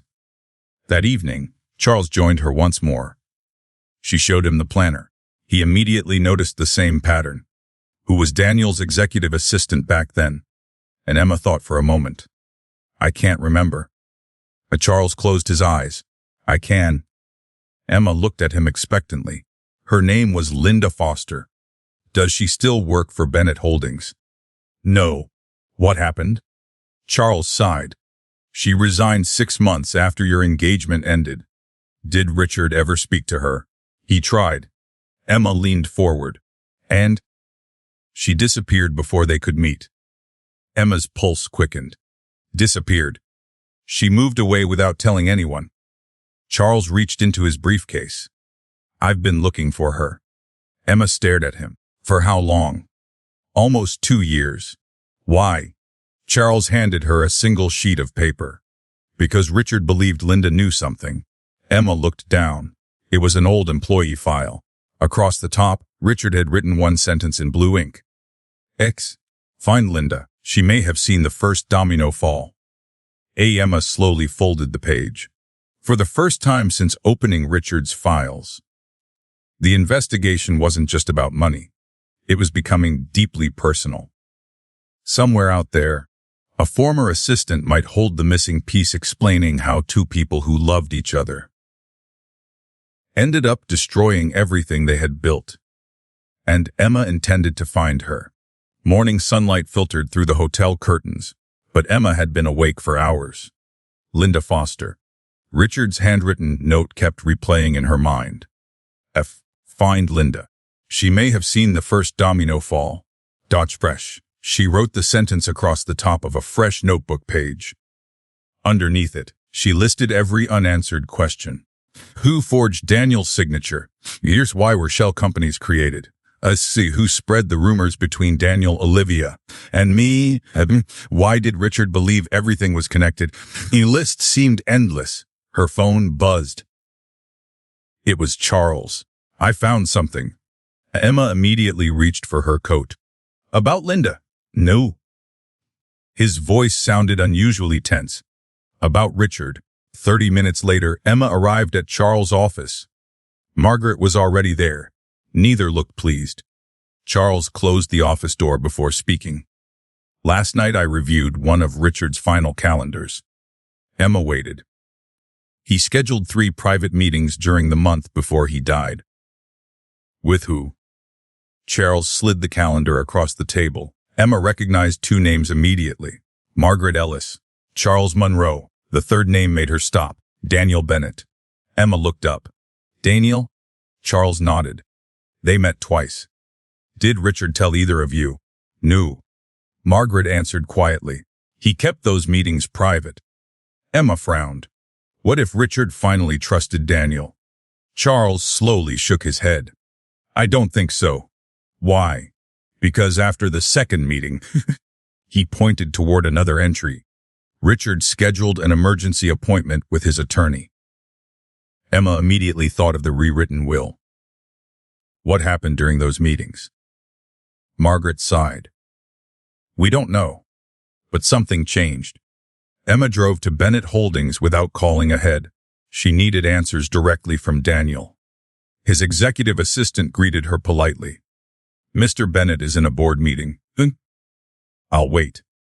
20 minutes. Later, Daniel stepped into the reception area. He looked surprised. Emma, we need to talk. He studied her expression. This isn't about my father. No, it's about you. Daniel led her into a private conference room overlooking the city. The moment the door closed, Emma asked, Did your father meet with you before he died? Daniel looked confused. Yes, twice. He nodded. Why? Daniel walked toward the window. He wanted me to slow the company's expansion. Emma remained silent. He thought we were growing too quickly. What else? Daniel hesitated. He asked whether I trusted everyone around me. Emma's attention sharpened. What did you tell him? I said yes. And? He told me. Daniel looked down. That trust should be earned repeatedly. Emma recognized Richard immediately. He wouldn't explain. Daniel sighed. He kept asking whether I'd personally reviewed major financial approvals. Emma asked quietly, Had you? Daniel didn't answer. Finally, no. You simply signed what your executives prepared. Most of the time. Emma closed her notebook. Richard knew. Daniel nodded slowly. I think he did. For several moments neither spoke. Then Daniel quietly asked, "Why are you really here?" Emma considered her answer carefully. Finally she spoke. "Someone forged your signature." Daniel's head lifted immediately. "What?" "I can't prove who. But I can prove some approvals weren't signed by you." Daniel stared at her. "How do you know that?" "Richard's investigation." He slowly sat down. "My God." Emma watched him carefully. "You truly didn't know?" "No." He looked genuinely shaken. "I thought." He stopped himself. "What?" "I thought my father simply didn't trust me anymore." Emma remembered Richard's note. "Doesn't realize he's being manipulated. That's perhaps." He truly hadn't. The conference room door opened unexpectedly. Olivia stepped inside. She froze after seeing Emma. "I didn't realize." Daniel looked equally surprised. "I asked Olivia to stop by." Emma stood. "I can leave." "No." Olivia spoke softly. "Please stay." Emma hesitated before sitting again. The atmosphere felt painfully awkward. Finally Daniel broke the silence. "Emma believes someone forged my signature." Olivia's eyes widened. "What?" She looked toward Emma. "You found evidence. Enough to ask questions." Olivia slowly lowered herself into a chair. "I don't understand." Emma looked at both of them. "Neither do I." She carefully chose her next words. "But Richard believed all three of us were reacting to events someone else quietly influenced." Daniel looked skeptical. "You think someone caused this?" "I'm saying someone benefited." Olivia stared at the table. "We certainly didn't." Emma looked at her. "Tell him what you told me yesterday." Olivia hesitated, then quietly repeated everything. The rumors, the whispered conversations, the constant suggestions that Emma and Daniel were drifting apart. Daniel listened without interrupting. When she finished, he looked stunned. "I heard similar things." Emma frowned. "You did?" Daniel nodded. "People kept telling me you weren't happy." Emma slowly shook her head. "I never said that." "I know that now." He rubbed his forehead. "They'd say you felt trapped. They'd say you wanted to move away. They'd say you resented the company." Emma stared at him. "I loved our life." "I know." Another silence filled the room. For the first time, all three of them were comparing memories instead of accusations. And the memories didn't match. Emma spread several copies of Richard's documents across the conference table. "I'm not asking either of you to trust me." She looked at Daniel, or each other, then at Olivia. "I'm asking you to trust Richard." Daniel studied the papers. "My father really believed this, enough to rewrite his will." Olivia quietly asked, "What happens now?" Emma answered honestly, "I don't know."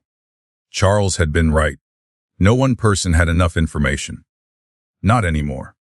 Richard's investigation had been deliberately fragmented. Each person held a different piece.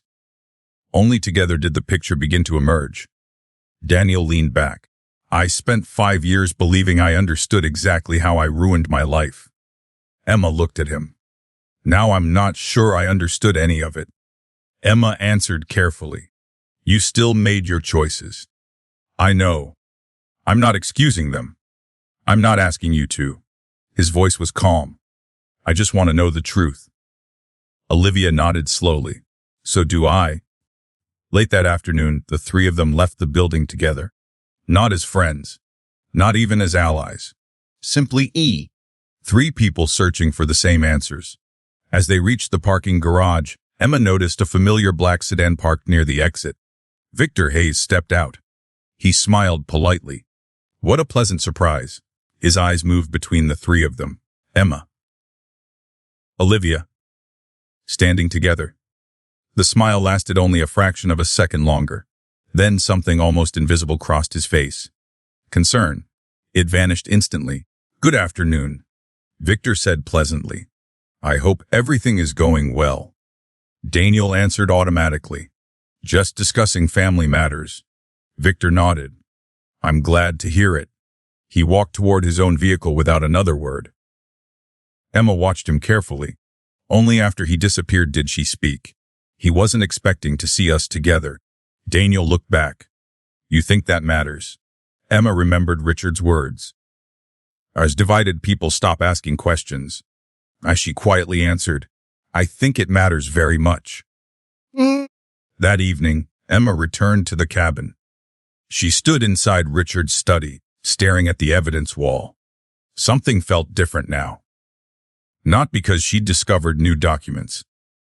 Because she'd discovered something far more valuable. Richard hadn't intended for one person to solve the mystery. He'd intended for broken relationships to be repaired just enough that the truth could finally be assembled. For the first time in 5 years, Emma, Daniel, and Olivia had shared a room without blaming one another. Instead, they had started asking the same questions. And somewhere, the person who had spent years keeping them divided had almost certainly noticed. For the first time since Richard Bennett's funeral, Emma realized the investigation had entered a dangerous new phase. Because whoever had hidden behind lies for years now knew that the people they had worked so hard to separate were finally beginning to work together. What would you do if you discovered that the story you've believed for years wasn't the whole truth? Would you keep digging, or would you walk away? Let us know your thoughts in the comments, and if you're enjoying the mystery so far, don't forget to like the video and subscribe so you don't miss what happens next. The following morning, Emma returned to the cabin before sunrise. The lake was perfectly still. Mist drifted across the water, softening the shoreline until it almost disappeared. Richard loved mornings like this. He once told her they reminded him that clarity rarely arrived all at once. It appeared gradually, like sunlight breaking through fog. Emma unlocked the study. The evidence board greeted her exactly as she had left it. Except, something about it suddenly caught her attention. She wasn't looking at the documents anymore. She was looking at the wall itself. Richard had always been meticulous, perfectly symmetrical. Every photograph was aligned, every note carefully placed. But one section looked slightly uneven, only by an inch or two. She stepped closer. A large map of Bennett Holdings headquarters hung near the center of the board. Its corners were secured with brass tacks. Emma carefully removed them. Behind the map, she found a small steel safe hidden inside the wall. Her heartbeat quickened. Richard had never mentioned a safe. She tried the brass key. It didn't fit. She smiled to herself. Of course it wouldn't. Richard never made anything easy. She searched the desk drawers. Nothing. Bookshelves. Nothing. Then she remembered something from his letter. Everything begins here. She looked around the room again. Her eyes settled on Richard's favorite fountain pen resting inside a wooden display case. He had carried that pen for years. She picked it up. The cap twisted farther than expected. Inside, a tiny folded piece of paper. Only 4 numbers.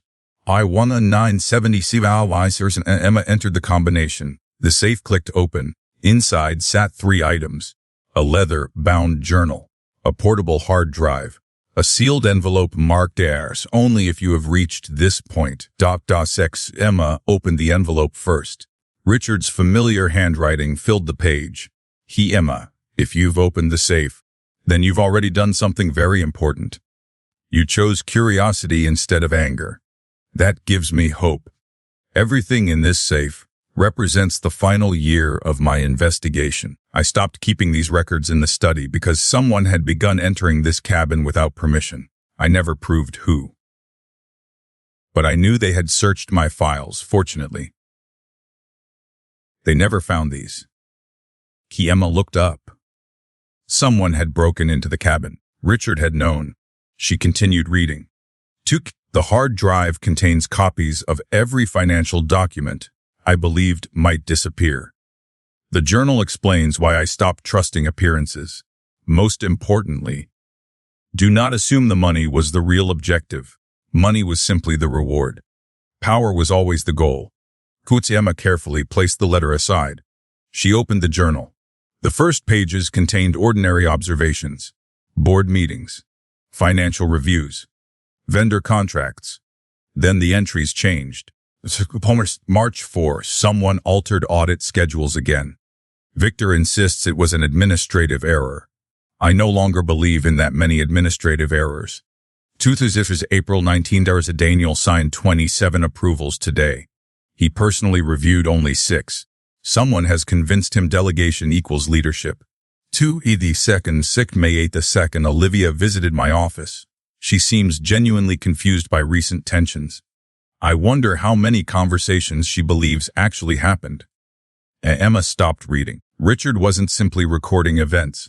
He was recording behavior, patterns, relationships, tiny observations most people would ignore. She turned another page. June 21 Victor speaks about loyalty constantly. Interesting. People who deserve loyalty rarely ask for it. Emma smiled despite herself. That sounded exactly like Richard. She kept reading.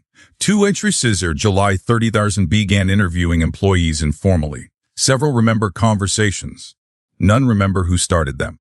Rumors appear without owners. Remarkable. Emma leaned back. That sentence bothered her. Rumors appear without owners.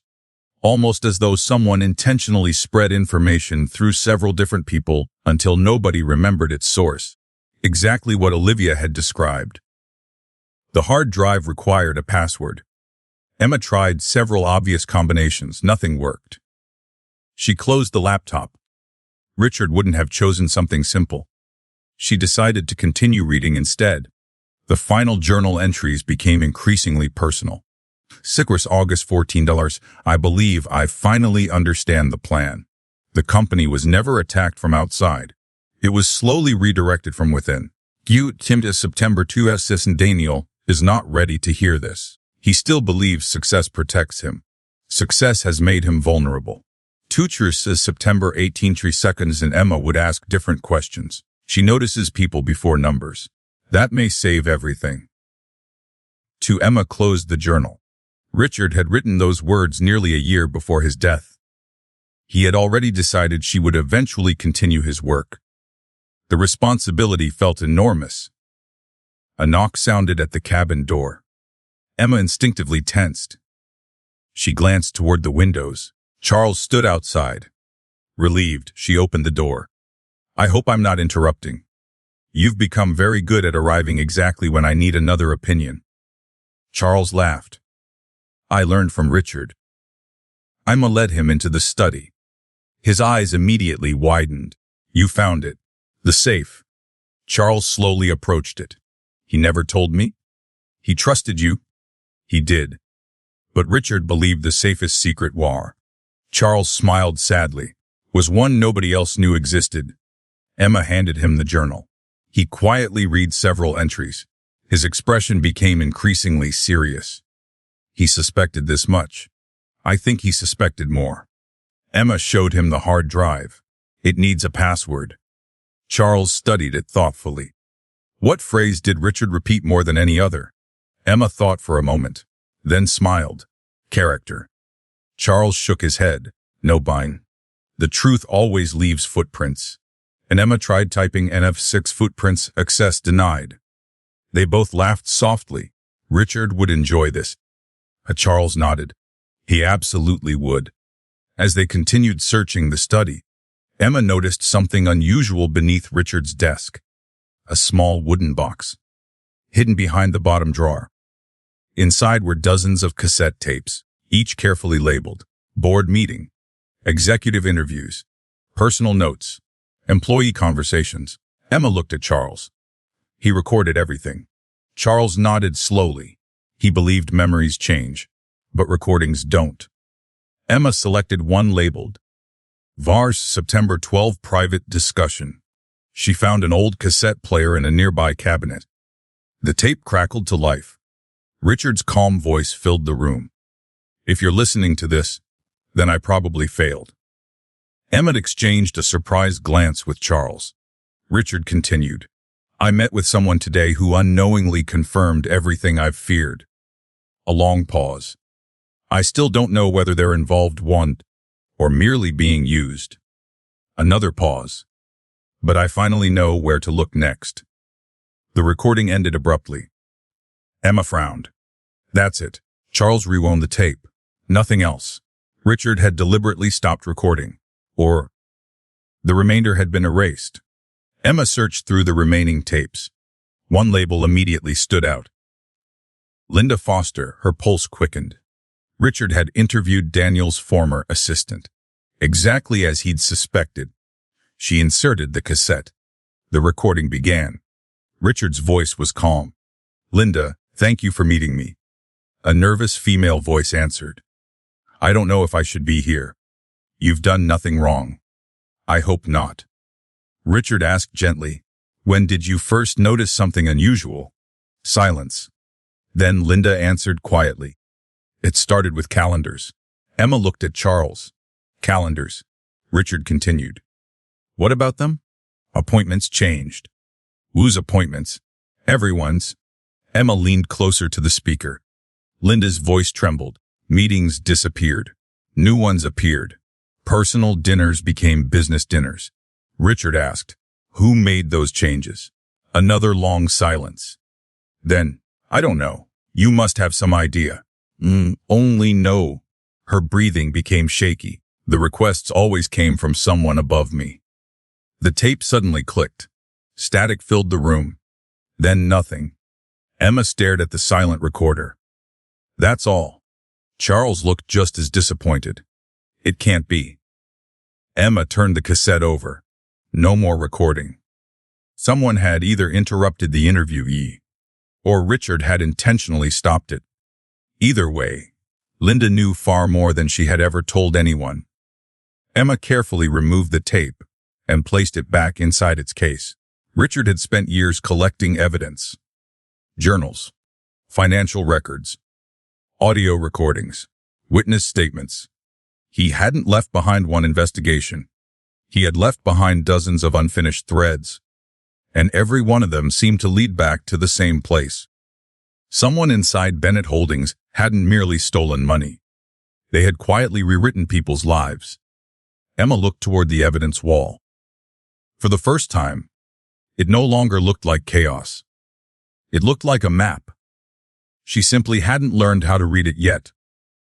Emma didn't leave the cabin until well after sunset. Richard's journals. The hidden safe. Linda Foster's unfinished interview. Every discovery pointed in the same direction without ever naming the person responsible. Richard had spent years avoiding assumptions. She intended to do the same. As she locked the cabin behind her, one sentence from the journal stayed with her. As money was simply the reward. Power was always the goal. She repeated it quietly during the drive back to town. Someone wasn't stealing because they needed money. Someone wanted influence, control, the ability to shape decisions without anyone realizing it. That was far more dangerous.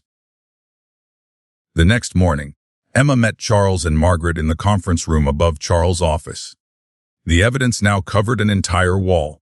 Financial charts, employee timelines, Richard's journal entries, photographs, maps. Emma uncapped a marker. We've been looking at individual pieces. Charles nodded.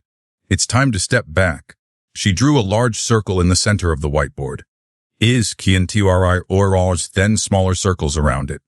Company finances, executive promotions, audit schedules, personal relationships, rumors, meeting calendars, forged signatures. Emma stepped back.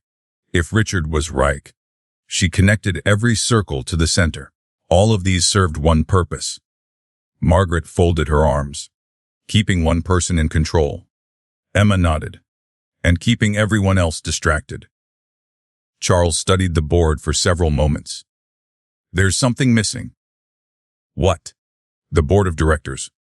Emma looked toward him. They approved every major expansion. They trusted Daniel. Charles shook his head. They trusted whoever presented the numbers. Emma immediately understood. Victor Hayes. As chief financial officer, he prepared nearly every financial report the board reviewed. If those reports were manipulated, the board could have unknowingly approved almost anything. Margaret opened another folder. I found something in Richard's archived correspondence. She handed Emma a letter. It wasn't from Richard. It was addressed to him. Emma read the signature. Victor Hayes. The letter was polite, professional. Victor thanked Richard for supporting another aggressive company acquisition. Emma frowned. This was never completed. Margaret nodded. Look at the bottom. Richard had written a single handwritten note beneath Victor's typed signature. This receiver. He keeps recommending growth that benefits consultants more than employees. Why?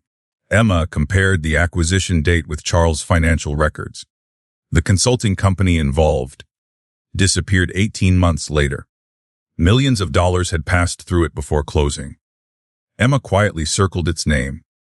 Another shell company. Another connection. Charles opened his laptop.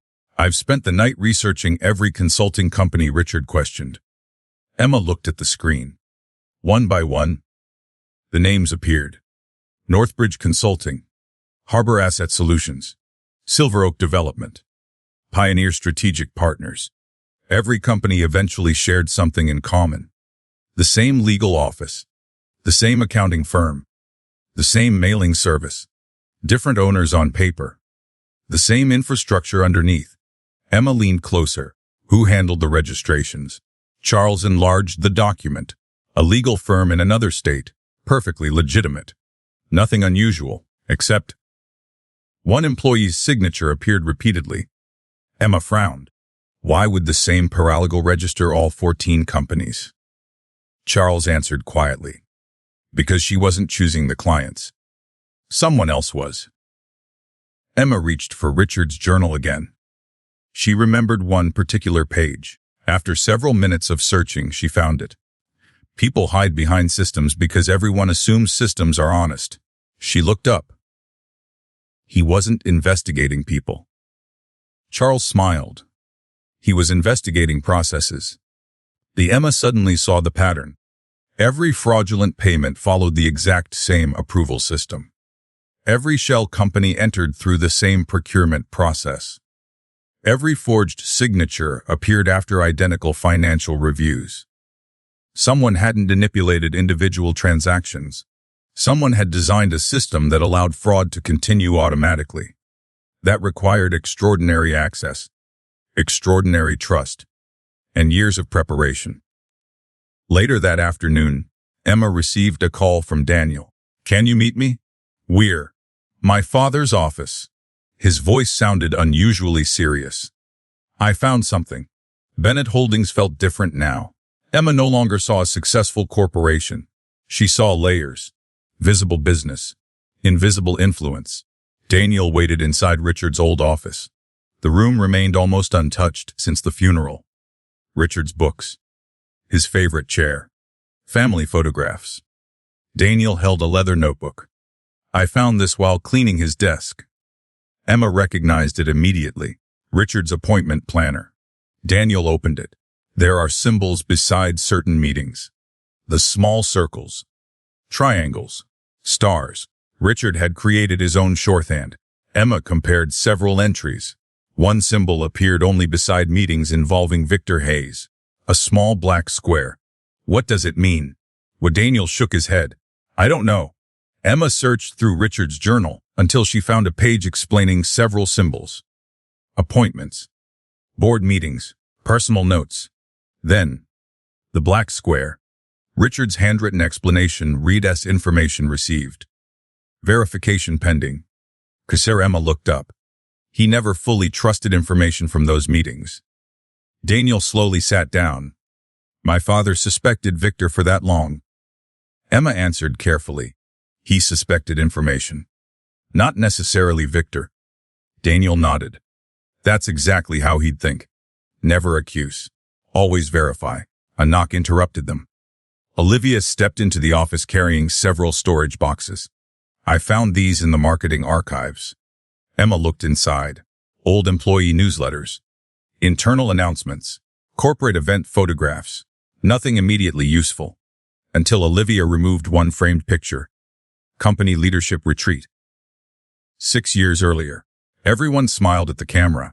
Richard, Daniel, Victor. Department heads, administrative staff. Emma noticed someone standing behind Daniel. A young woman holding a clipboard. Linda Foster. Daniel looked at the photograph. I haven't seen her in years. And Emma pointed. Was she already your assistant? Yes. Olivia looked closer. I remember that retreat. Emma turned toward her. Anything unusual? Olivia hesitated. Actually, she studied the picture. That was the weekend everyone started saying you and Daniel were arguing. Emma froze. What? Olivia nodded slowly. I remember because several people mentioned it during dinner. Daniel looked confused. We weren't arguing. I know. Emma stepped closer. Who started those conversations? Olivia closed her eyes. I've been trying to remember. She looked at the group photograph again, then quietly pointed toward someone standing beside Victor Hayes. A middle-aged executive. Greg Simmons. Daniel frowned. Operations director. Olivia nodded. He kept asking whether everything was okay between you two. Emma searched her memory. Greg. Friendly. Always smiling. Always curious. She remembered him. Barely did he say anything specific. Olivia answered slowly. He said. She stopped. Emma waited. He said Victor was worried the stress of planning the wedding might affect Daniel's judgment. The room became silent. Emma looked toward Daniel. Did Victor ever say that to you? Daniel shook his head. Never. Emma looked back at Olivia. So Greg claimed Victor said it. Yes. Charles, words echoed in Emma's mind. As rumors appear without owners, ask as no one remembered who actually started them. Because they passed through other people first. Exactly like financial transactions. Layer after layer, until the original source disappeared. Emma spread the company photograph across Richard's desk. She drew small circles around the faces. Victor, Greg, Lyndall, Daniel, Olivia, Richard. Each had occupied a different position inside the company, each connected to different departments. Richard hadn't simply investigated missing money. He had investigated information. Who controlled it? Who redirected it? Who benefited from it? Emma slowly smiled. Not because the mystery was solved. Because, for the first time, she finally understood Richard's investigation. The financial fraud, the forged signatures, the disappearing records, the rumors, the broken engagement. None of them were isolated events. They were symptoms. Someone had spent years quietly influencing both business decisions and personal relationships. Money had funded the operation. Misinformation had protected it. Emma looked out the office window toward the city below. I think we've been asking the wrong question. Daniel looked at her. What question? She turned back toward the group. We've been asking who stole the money. She paused. But Richard wasn't trying to catch a thief. Everyone waited. He was trying to expose the person who learned how to control an entire company without anyone realizing they were being controlled. The room fell silent. For the first time, Victor Hayes wasn't simply a suspicious executive. He had become the center of a pattern that had quietly shaped lives, careers, friendships, and perhaps even the betrayal that changed Emma's future forever. The silence inside Richard Bennett's office lingered long after Emma finished speaking. No one rushed to answer. No one argued. Daniel stood beside the window, staring down at the city his father had spent 40 years helping to build. Olivia remained seated, her hands folded tightly in her lap. The photograph from the leadership retreat still rested on Richard's desk. Smiling faces, hidden agendas, a single frozen moment that now seemed completely different. Emma finally broke the silence. We still don't have proof. Daniel looked at her. We have enough to know where to look. We have enough to suspect. She shook her head. My father never accused anyone without evidence. Emma smiled faintly. And Richard never did either. They moved into the boardroom next door. Charles and Margaret arrived 20 minutes later. Emma spread every document across the polished conference table. The room looked less like an executive meeting and more like an investigative task force. Charles studied the papers. We're getting closer. Margaret nodded. Which makes this the most dangerous stage. Daniel frowned. You think someone knows we're working together? Emma answered before either of them could. Victor saw the three of us leaving the building yesterday. Charles looked thoughtful. Then we should assume he knows. Olivia quietly added, if he's responsible. Emma appreciated the correction. Richard had been right. Never confuse suspicion with proof. Emma stood and walked toward the whiteboard. She wrote 3 names. Yes, Danny Cisaso Olivia's Ises Emma. Then she drew arrows connecting them. 5 years ago, she began. None of us trusted one another. Daniel nodded. We barely spoke. Olivia looked down. We hated each other. Emma drew another name beneath theirs. Victor Hayes. She didn't connect it. Not yet. We know rumors spread. She pointed toward Daniel. You believed I wasn't happy. Then toward Olivia. You believed I resented your friendship. Finally toward herself. I believed the two of you had simply fallen in love. Daniel quietly spoke. We did make that choice. Emma met his eyes. Yes. She deliberately underlined the word. You both made choices. Neither argued. But, Emma continued, those choices happened after months of carefully planted doubt. Charles folded his arms. The manipulation didn't remove responsibility. It created opportunity. Emma nodded. Exactly. Richard had written it perfectly. Someone hadn't forced anyone to betray another person. They had simply created the conditions where betrayal became easier. Margaret opened another folder. I found Richard's final performance reviews. Emma looked surprised. Performance reviews. They're unusual. Margaret handed one to Daniel. Richard had personally reviewed every senior executive. Most contained ordinary observations. Strong leadership, needs improvement. Reliable, excellent judgment. Then they reached Victor Hayes. Only 3 lines appeared. A brilliant strategist. Dasikas highly respected. Zekers increasingly difficult to verify independently. Sir Emma frowned. What does that mean? Charles answered quietly. Richard couldn't confirm information without going through Victor. Daniel slowly understood. He controlled access. Exactly. Financial reports. Executive summaries. Consultant recommendations. Everything eventually passed through Victor's office. If information entered the company there, Victor decided how it moved. Daniel leaned back in his chair. I keep asking myself the same question. Emma looked at him. What? How did I not see it? No one answered immediately. Finally, Charles spoke. Because you trusted the people around you. Daniel gave a bitter laugh. That doesn't feel like a strength anymore. It is. Emma answered quietly. It just becomes dangerous when the wrong people earn it. Daniel looked at her. You still think I deserve blame? She didn't hesitate. I know you do. He nodded slowly. So do I. That afternoon, Emma returned to the lakeside cabin alone. She needed quiet. Not more documents. Not more theories. Just quiet. Richard's favorite rocking chair still sat on the porch overlooking the water. She lowered herself into it. The lake shimmered beneath the afternoon sun. For the first time in days, she allowed herself to stop investigating. Instead, she remembered. The first apartment she and Daniel rented. Their engagement. The excitement of planning a wedding. Olivia helping choose flowers. Richard teaching Daniel how to grill steaks without burning them. Those memories had always hurt. Now, they felt different. Not because the betrayal disappeared.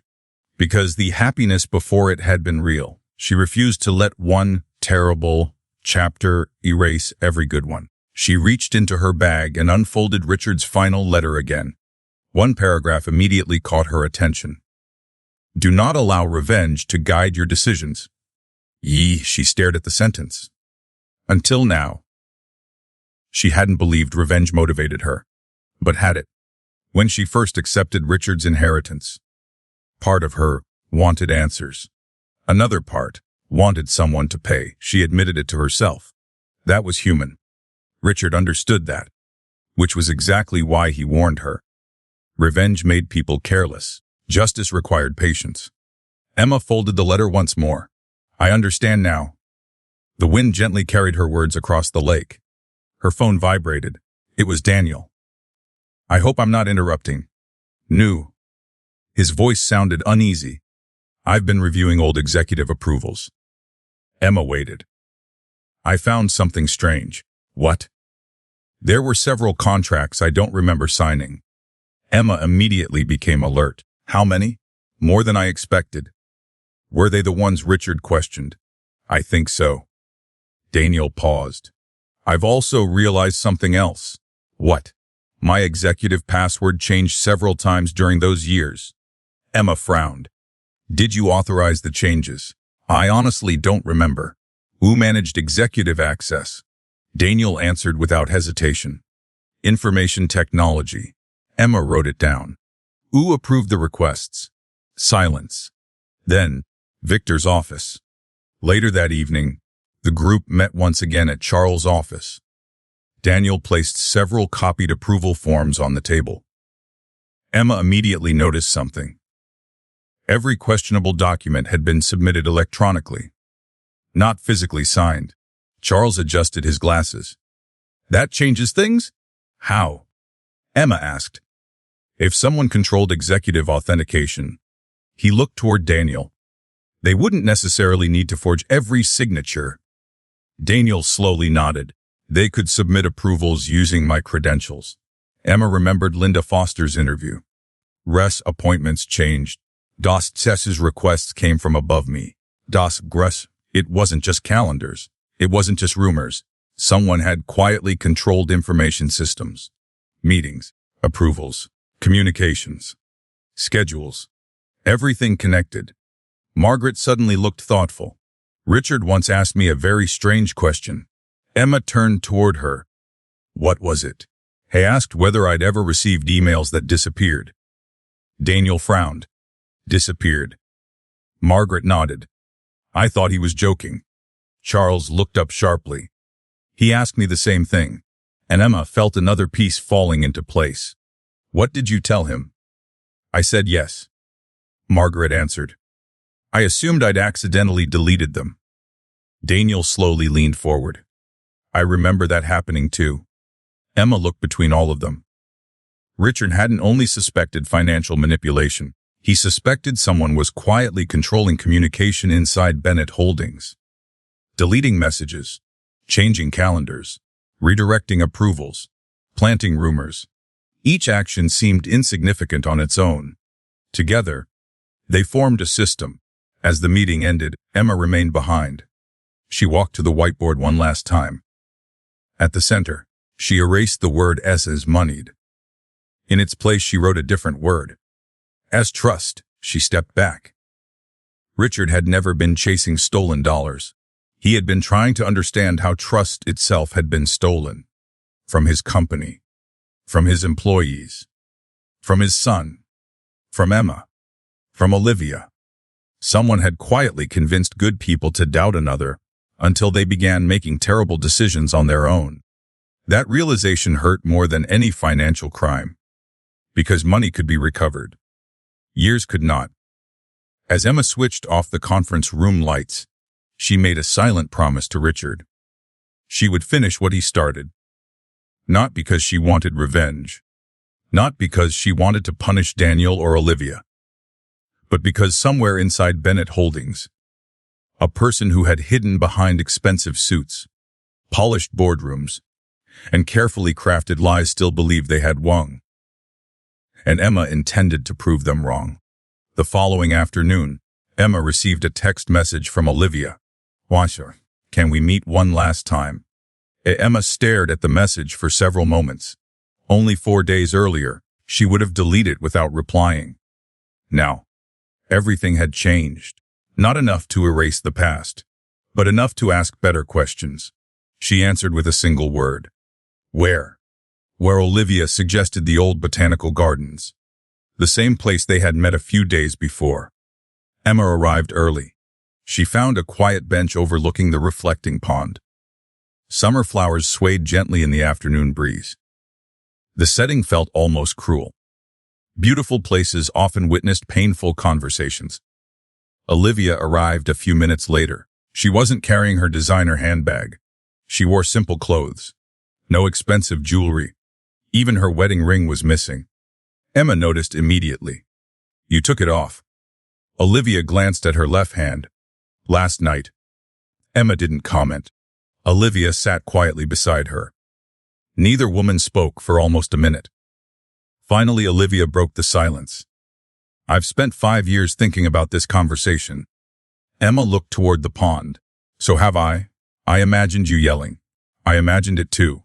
Olivia smiled sadly. "Instead, you're calm." "I'm tired." "Tired." And Emma nodded. "I'm tired of carrying the same anger every day." Olivia lowered her eyes. "I understand." "Nu?" Emma spoke gently. "I don't think you do." Olivia accepted the correction. "You're right." A pair of ducks drifted slowly across the water. Children laughed somewhere in the distance. The ordinary sounds of continued around them. Emma appreciated that. Not every painful conversation required dramatic weather.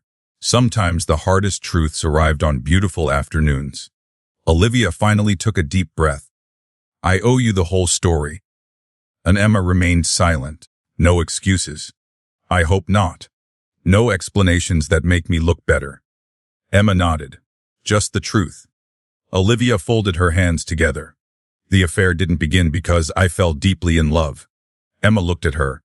"It began because I was selfish." The honesty surprised her. "I spent years comparing myself to you." Olivia continued. "You were confident. You always knew what you wanted. You made people feel comfortable." Emma frowned slightly. "I never saw myself that way." "I know." Olivia smiled sadly. "That's part of what made it worse." She paused. "I always felt like I was standing beside someone brighter." Emma shook her head. "You never had to compete with me." "I know that now." Another pause. "But I didn't know it then." Olivia looked toward the water. "When Daniel started spending more time at work, I was there." Emma listened quietly. He'd complain about pressure. He'd say he wasn't sleeping. He felt like he was disappointing everyone. Emma remembered those months. Daniel rarely spoke at home. When he did, it was usually about work. "I should have encouraged him to go home," Olivia whispered. Instead, she closed her eyes. "I enjoyed that he stayed." Emma didn't interrupt. "It made me feel important." Emma appreciated the honesty. Painful as it was, Olivia wasn't trying to rewrite history. She was accepting it. "I need you to know something," Olivia said softly. "What?" "I never planned to steal him." Emma looked at her carefully. "I believe you." Olivia seemed surprised. "You do." "I don't think anyone plans something like that." Emma paused. "I think people cross small lines until one day they realize they've crossed one that can't be uncrossed." Olivia's eyes filled with tears. That's exactly what happened. She covered her face for a moment. It started with coffee after work. Then dinners. Then conversations I should never have had. Emma quietly asked, "When did you realize you were betraying me?" Olivia answered without hesitation. "The first time I lied to you." "What was the lie?" "You asked where I had been." Emma remembered. Olivia had claimed she was visiting her sister. Instead, she'd been with Daniel. "I hated myself that night," Olivia whispered. "I almost told you everything." "Why didn't you?" "I was afraid." "Of losing Daniel." Olivia slowly shook her head. "No." She looked directly at Emma. "I was afraid of losing you." Emma stared at her. The answer felt almost impossible. "You expected to keep both." "I convinced myself everything would somehow work out." Emma gave a sad smile. "Never does." "No."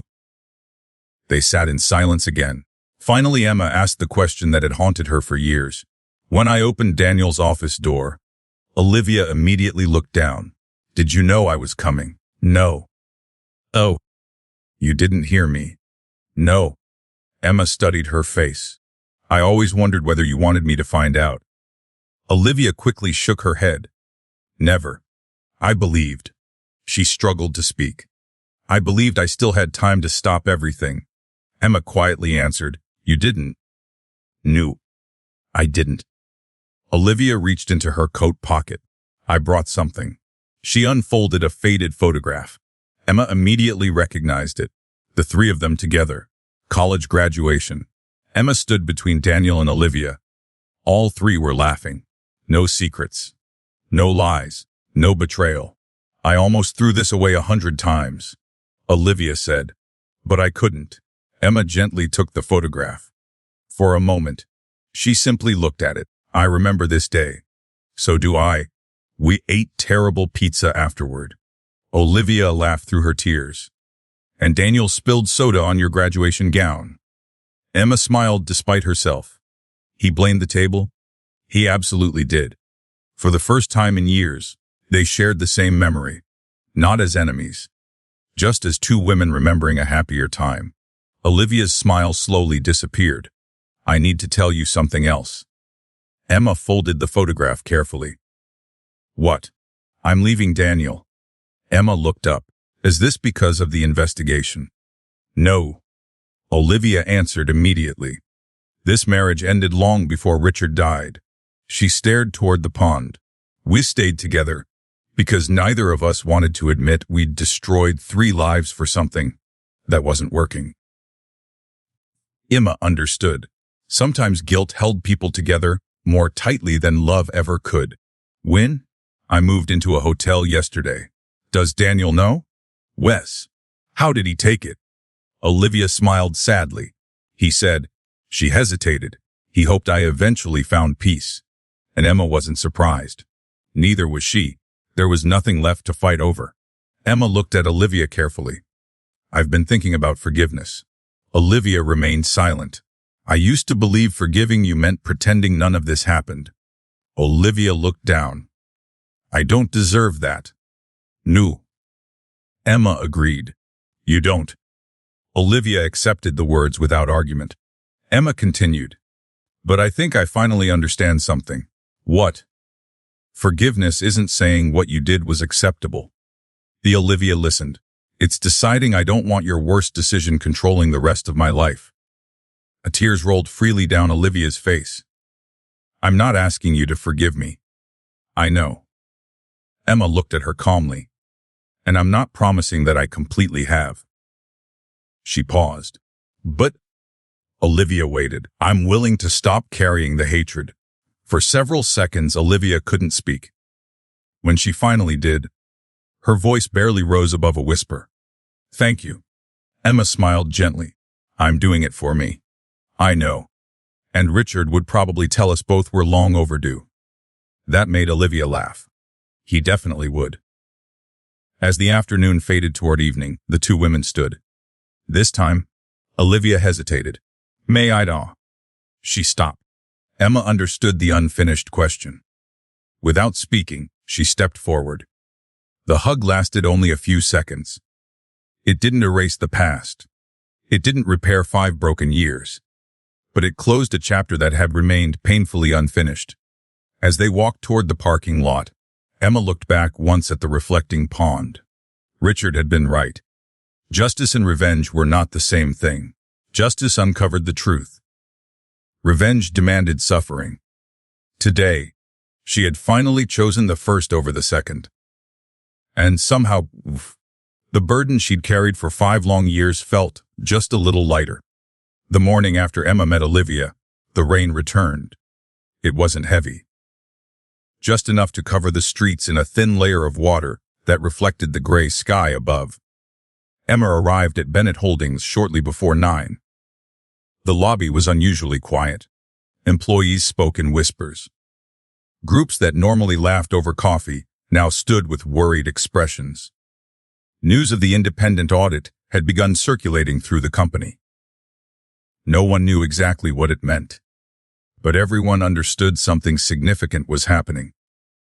As Emma stepped out of the elevator, Daniel was already waiting outside the executive conference room. He looked as though he hadn't slept. His tie hung slightly loose. Dark circles framed his eyes. I appreciate you coming. You sounded serious. I am. He opened the conference room door. I've made a decision. The room was empty except for a stack of folders arranged neatly in the center of the table. Charles and Margaret arrived a few minutes later. Neither spoke. Daniel remained standing. He rested both hands on the back of a chair before finally breaking the silence. I've spent 5 years blaming everyone except myself. Emma said nothing. I blamed work. He gave a bitter smile. I blamed pressure. He looked toward the city outside the window. I even blamed losing my father. He slowly shook his head. But the truth is, he turned back toward the group. None of those things forced me to become careless. Emma could hear the sincerity in his voice. I stopped asking questions. Daniel continued. I trusted reports I never read. I approved contracts I barely reviewed. I spent more time protecting the company's image than protecting the people I loved. The room remained silent. I don't know whether Victor Hayes manipulated me. He paused, but I made his job much easier.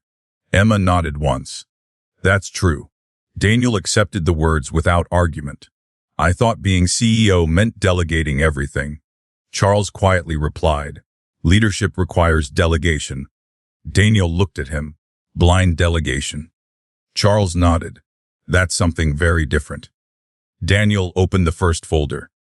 Inside were dozens of executive approvals. I reviewed every major decision from the past 6 years.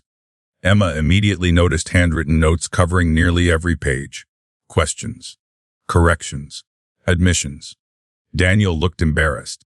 I should have asked these questions years ago. He handed Emma one of the contracts. She immediately recognized it. Northbridge Consulting. The same shell company Richard had investigated. Daniel pointed toward the approval page. I signed this. Emma looked closer. No. Daniel frowned. What? You signed the first page. She turned to the authorization sheet, but not this one. Charles compared the signatures. They're different. Daniel leaned closer. I never noticed. Emma quietly answered, because nobody expected you to. Another folder revealed similar patterns. Some approvals were genuine. Others weren't.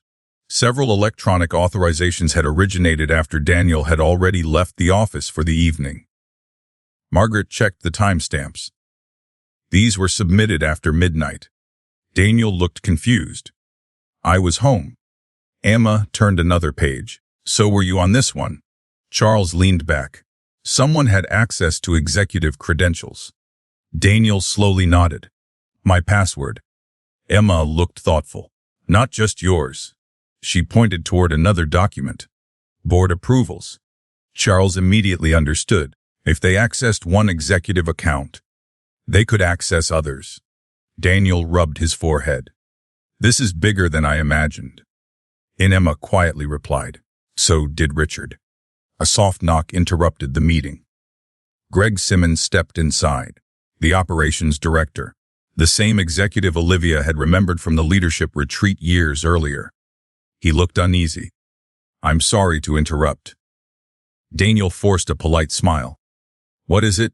Greg, the board is asking whether today's meeting is still happening. Daniel looked at Emma before answering. It is. Greg nodded. His eyes briefly met Emma's. For the shortest moment, she noticed something. Recognition, not surprise. Recognition, as though he already knew exactly who she was and why she had returned. He quickly looked away. I'll let them know. The door closed behind him. Emma made a quiet note in her notebook. Charles noticed. You saw something. I don't know. She answered honestly. But Richard always said to pay attention when someone's expression changes before their words do. Daniel looked toward the closed door. You think Greg knows something? I think. Emma chose her words carefully. He reacted before he had time to control it. 2 hours later, the Bennett Holdings board gathered. 12 directors took their seats around the polished conference table. Victor Hayes entered last, impeccably dressed, calm as ever. He smiled politely. "Good morning, everyone." Daniel stood. "For the first time since becoming CEO, I'd like to begin with an apology." Several directors exchanged surprised looks. Victor remained expressionless. Daniel continued. "I failed to personally verify many of the financial reports placed before this board." The room became noticeably quieter. "I trusted systems that should have been questioned. I delegated responsibilities that should never have been delegated." Victor finally spoke. "Daniel," his tone remained calm, "I'm sure everyone understands the pressure you've been under." Daniel looked directly at him. "No," he answered firmly.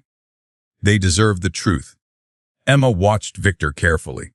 For the first time since she'd met him, his confident smile disappeared, only for a second. Then it returned. Polished, measured, professional, almost practiced. Daniel addressed the board again. "My father ordered an independent audit. I intend to cooperate fully." One director raised a hand. "Are you suggesting fraud?" Daniel took a slow breath. "I'm suggesting we don't yet know the complete truth." Victor spoke smoothly. "Perhaps we should avoid speculation until the auditors finish." Emma recognized the strategy immediately. Delay, control the pace. Keep everyone calm. Richard had written about that. "Arsia, the most dangerous people rarely panic. Das Isre, they encourage everyone else to wait." After the meeting ended, Emma stood near the elevators. Victor approached her. "I understand you've taken quite an interest in Richard's work." She met his eyes. "He left me a great deal to think about." "I'm sure he did." Victor smiled politely. He always admired intelligent people. Emma returned the smile. He admired honest ones even more. Something flickered across Victor's face. Barely noticeable. Gone almost instantly. "I hope you find whatever you're looking for." Emma answered quietly, "So do I." Victor stepped into the elevator. As the doors closed, neither looked away. That evening, Daniel drove alone to the cemetery. He carried no flowers, no speeches, only regret. Richard Bennett's headstone stood beneath a large oak tree overlooking the valley. Daniel stopped in front of it. For several minutes, he couldn't speak. Finally, "I'm sorry." The word sounded painfully small. "I thought I was building everything you wanted." He looked down. "I never realized I stopped becoming the man you tried to raise." The wind moved gently through the trees. "I can't change what I did to Emma." His voice broke. "I can't undo what happened with Olivia." He closed his eyes. "But I can stop pretending I wasn't responsible." He rested one hand on the cool granite. "You always said integrity wasn't measured by avoiding mistakes." A faint smile crossed his face. "It was measured by what we did after making them." Daniel took a deep breath. "I'm ready to tell the truth." As he walked back toward his car, Emma's words echoed in his mind. Responsibility and manipulation can exist at the same time. He finally understood. Someone may have quietly arranged the pieces on the chessboard, but he had still chosen every move. And accepting that truth was the first honest decision he had made in years. 3 days after the board meeting, Emma received another call from Edward Collins. Richard's attorney sounded unusually cheerful. "Good morning, Emma." "Morning. I believe there's one final part of Richard's estate you haven't seen." Emma frowned. "I thought everything had already been distributed." "So did most people." Edward chuckled softly. Richard enjoyed surprises. Emma smiled despite herself. "I've noticed. Would you be available this afternoon?" "Of course. I'll meet you at the old Eastwood Community Center." Emma looked confused. "The abandoned building. It won't be abandoned for much longer." The Eastwood Community Center had once been the heart of the neighborhood. Emma remembered volunteering there during college. After-school tutoring. Holiday food drives. Summer programs. Over the years, funding disappeared. The building slowly fell into disrepair. Broken windows, peeling paint, an empty parking lot. Emma couldn't imagine why Richard had chosen to meet there. When she arrived, Edward was already waiting near the entrance. He carried a leather portfolio beneath one arm. "Thank you for coming." Emma looked around. "This place hasn't been used in years." Edward smiled. "Not yet." Oh, he unlocked the front doors. "Come inside." Dust covered the old gymnasium floor. Sunlight streamed through cracked windows. Despite years of neglect, Emma could still picture children playing basketball and families attending community events. Edward led her into what had once been the main meeting hall. A large blueprint rested across a folding table. Emma stepped closer. The drawings showed a completely renovated building, modern classrooms, a medical clinic, a public library, a community kitchen, meeting spaces, outdoor gardens. She looked up in surprise. "What is this?" Edward answered with obvious pride, "Richard Bennett Community Foundation." And Emma stared at the plans. "He bought the building 3 years ago." "What?" "I never told anyone." Edward opened his portfolio. "Except me?" He handed Emma a thick folder. Across the cover, Richard had written, "V's for Emma." She carefully opened it. The first page explained everything. Richard had quietly created a charitable foundation dedicated to helping students, single parents, veterans, and families struggling after unexpected hardships. Scholarships, job training, legal assistance, financial education, community outreach. Richard had planned every detail. Emma smiled through tears. This is exactly something he would do. Edward nodded. He believed successful communities create successful businesses. She continued reading. Near the end of the document, one paragraph immediately captured her attention. "S. Chairperson Emma Carter." Emma blinked. She looked back at Edward. "This has to be wrong." "It isn't. He appointed me? Personally?" Emma slowly shook her head. "There are people far more qualified." Edward smiled knowingly. "I had that exact conversation with Richard." "What did he say?" Edward laughed softly. "He told me." He paused, remembering. "Skills can be hired. Character cannot." Emma looked down at the page. Richard's words never failed to find her. Edward handed her another envelope. "This one is personal." Emma unfolded the handwritten letter. "To Emma, if you've reached this page, then you've already uncovered enough of my investigation to understand something important. Money was never my greatest achievement. People were. Buildings eventually grow old. Companies rise and fall. But when you invest in someone's future, that investment continues long after you're gone. I have spent my entire life trying to build a successful business. Near the end, I realized I would rather build successful people. That is why this foundation matters more to me than Bennett Holdings ever could." Emma wiped away a tear. She continued reading. "I appointed you because you understand something many executives never learn. Success without compassion eventually becomes empty. Do not allow this foundation to become another business. Let it remain a promise. Help people quietly. Celebrate them loudly. Never make anyone feel small for needing assistance." Emma smiled. That sounded exactly like Richard. She folded the letter carefully.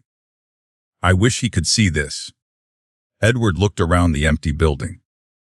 "I think he'd say he already can." As they walked through the old community center, Edward explained Richard's plans. Construction would begin within weeks. Anonymous donors had already committed additional funding. Local universities planned scholarship partnerships. Medical professionals had volunteered clinic hours. Richard had spent years preparing everything, without seeking publicity. Emma stopped beside one of the broken windows. He really believed this could change lives. Edward nodded. He believed it already had. She looked puzzled. "What do you mean?" Edward smiled. "You." Emma looked away. "I don't know about that." "I do." He spoke gently. "When Richard first met you, He told me something I've never forgotten. Emma waited. She reminds people who they can become instead of who they've been. Emma laughed quietly through her tears. He gave me far too much credit. Edward shook his head. I don't think he did. Later that afternoon, Emma drove to the lakeside cabin. She wanted to tell Richard. The porch overlooked the calm water exactly as always. She sat in his old rocking chair. The foundation documents rested on her lap. This was your real legacy, she whispered. Not the company. She remembered every conversation they'd shared. Richard rarely spoke about profits. He talked about employees, families, education, integrity. She finally understood why. The company had simply been the tool. People had always been the mission. Her peaceful moment ended when her phone rang. Charles. His voice was tense. Emma. What happened? I've located Linda Foster. Emma immediately sat upright. You found her? I didn't taunt. Charles corrected himself. She found me. Emma's heartbeat quickened. What did she say? Only that she can't stay silent anymore. When? Tonight. Year. Charles lowered his voice. She wants all of us there. Woo. You, me, Margaret, Daniel, and Olivia. Emma frowned. Everyone? She said. He hesitated. The truth belongs to everyone whose life it changed. Emma stood immediately. I'll be there. That evening, Emma arrived at Charles' office just before sunset. Daniel was already waiting. Olivia arrived a few minutes later. Neither spoke much. Margaret quietly arranged coffee cups around the conference table. The atmosphere felt different, hopeful, anxious, almost expectant. At exactly 7 o'clock, a soft knock echoed through the office. Charles opened the door. A woman in her early 40s stood quietly in the hallway. She looked older than her years, nervous, almost frightened. Daniel stared at her. Linda. She offered a small, uncertain smile. Hello, Daniel. And Emma noticed Linda's eyes immediately drift toward the investigation board covering the far wall. She closed her eyes for a moment, then whispered, I hoped Richard would solve this before I had to come back. The room fell silent. Emma slowly pulled out a chair. Please, she said gently. Start wherever you think the truth begins. Linda looked around the room. At Emma, at Daniel, at Olivia, then at Richard's photograph resting quietly on the conference table. She took a deep breath. I think. Her voice trembled. It actually began long before any of you realized someone was quietly rewriting your lives. No one spoke. Linda Foster remained standing near the doorway, clutching her handbag with both hands. For several seconds, the only sound in Charles' office was the ticking of the old wall clock. Emma finally broke the silence. Thank you for coming. Linda nodded faintly. I almost didn't. Charles gently closed the office door behind her. No one here wants to blame you. Linda looked toward Richard's photograph on the conference table. I wish he were. Emma quietly replied. So do I. Linda slowly took a seat. Her hands trembled slightly as she accepted the cup of tea Margaret placed in front of her. I'm not proud of what I did. Daniel leaned forward. Were you involved? Werda immediately shook her head. No. Then why disappear? Linda lowered her eyes. Because I was afraid. Emma opened a fresh notebook. Start wherever you think we need to begin. Linda took a deep breath.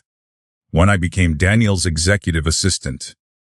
She looked toward him. I thought I'd won the best job in the company. Daniel gave a small, encouraging nod. At first, Linda continued. Everything was normal. She smiled sadly.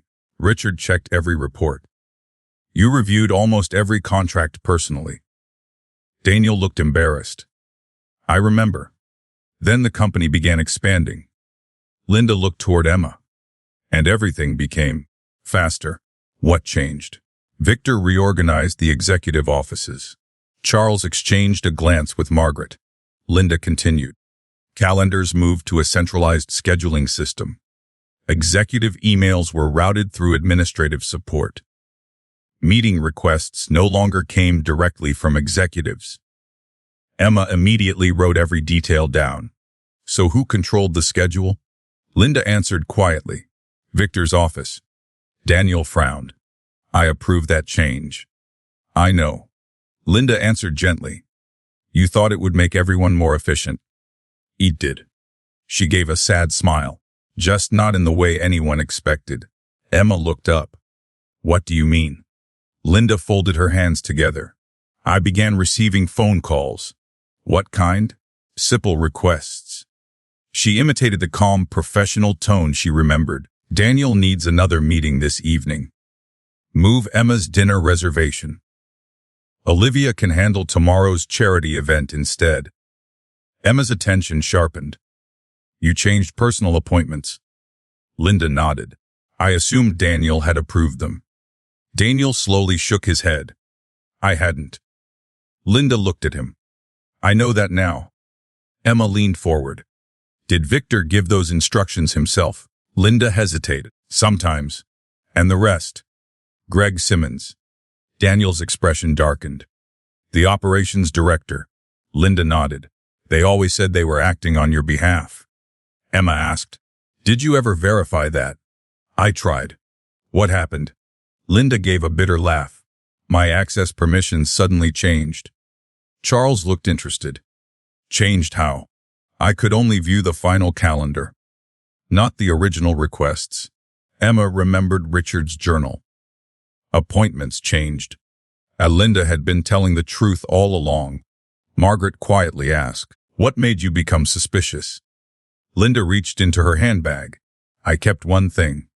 She carefully placed a worn envelope on the table. Emma opened it. Inside were printed emails. Daniel looked confused. I've never seen these. You weren't supposed to. Linda answered. Emma quickly noticed something strange. Several emails supposedly sent by Daniel contained awkward wording, unusual phrases, expressions he would never use. She looked at him. Did you write these? Daniel scanned the pages. No. He immediately pointed toward one sentence. I've never called Emma Miss Carter. Emma looked again. He was right. Daniel had always called her Emma, even in formal emails. Charles compared the messages. They're fabricated. Linda nodded. I realized that after one accidentally printed on the wrong company printer. Emma frowned. What happened? I confronted Greg. Everyone looked up. What did he say? Linda closed her eyes. He smiled. The room remained silent. He told me. Her voice grew quieter. Sometimes executives forget what they send. Emma felt a chill.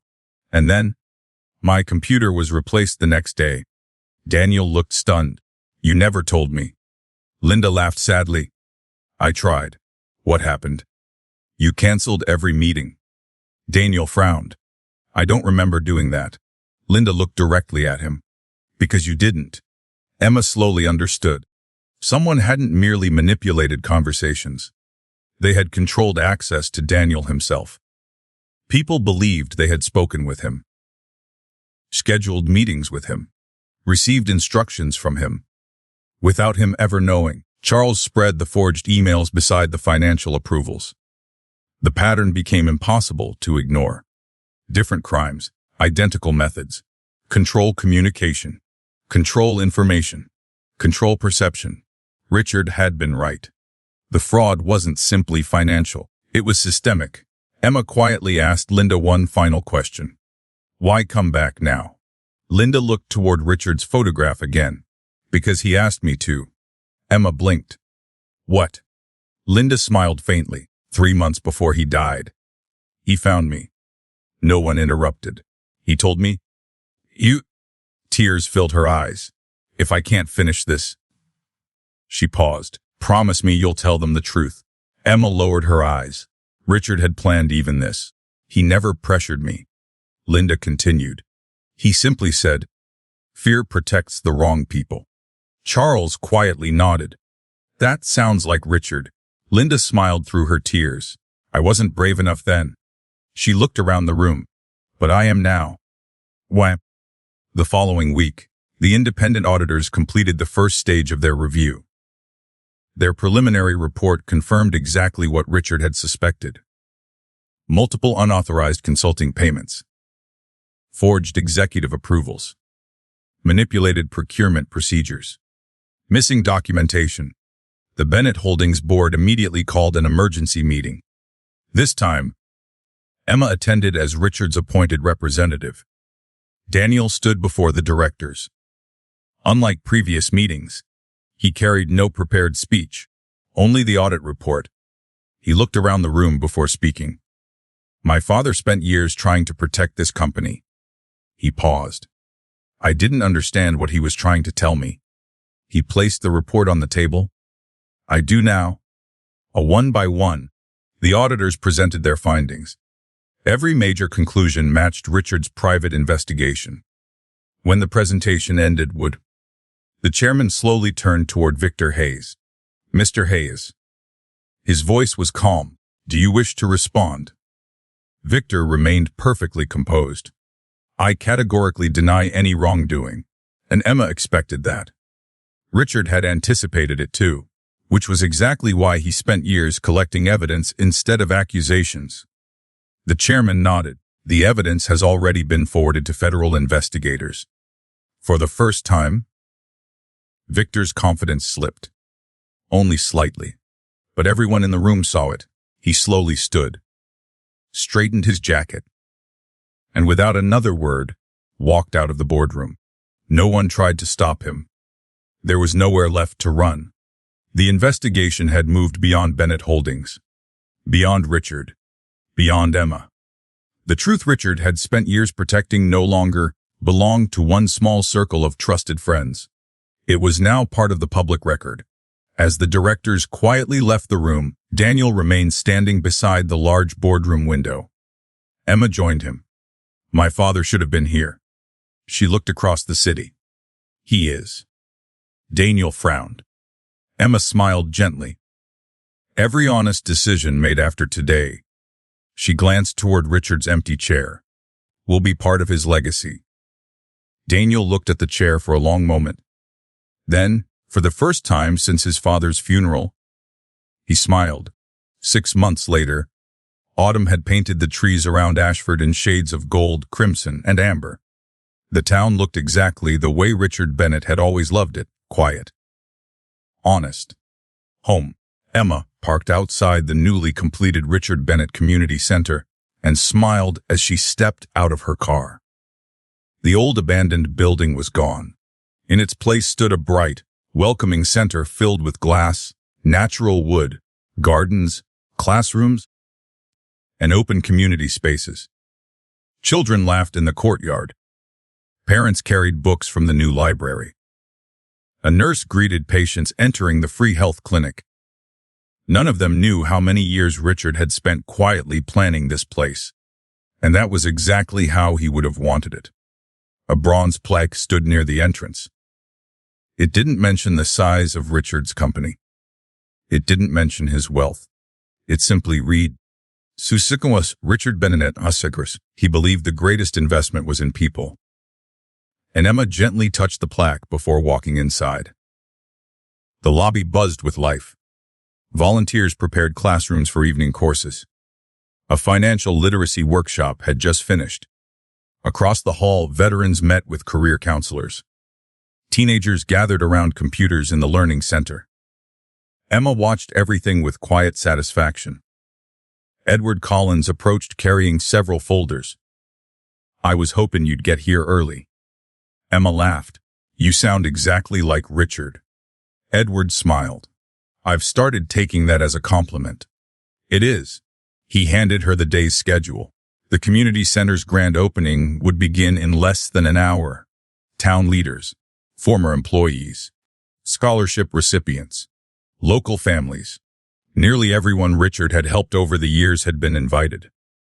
What would he think? Edward asked. Emma looked around. I think he'd complain that nobody needed such a big ceremony. Edward laughed.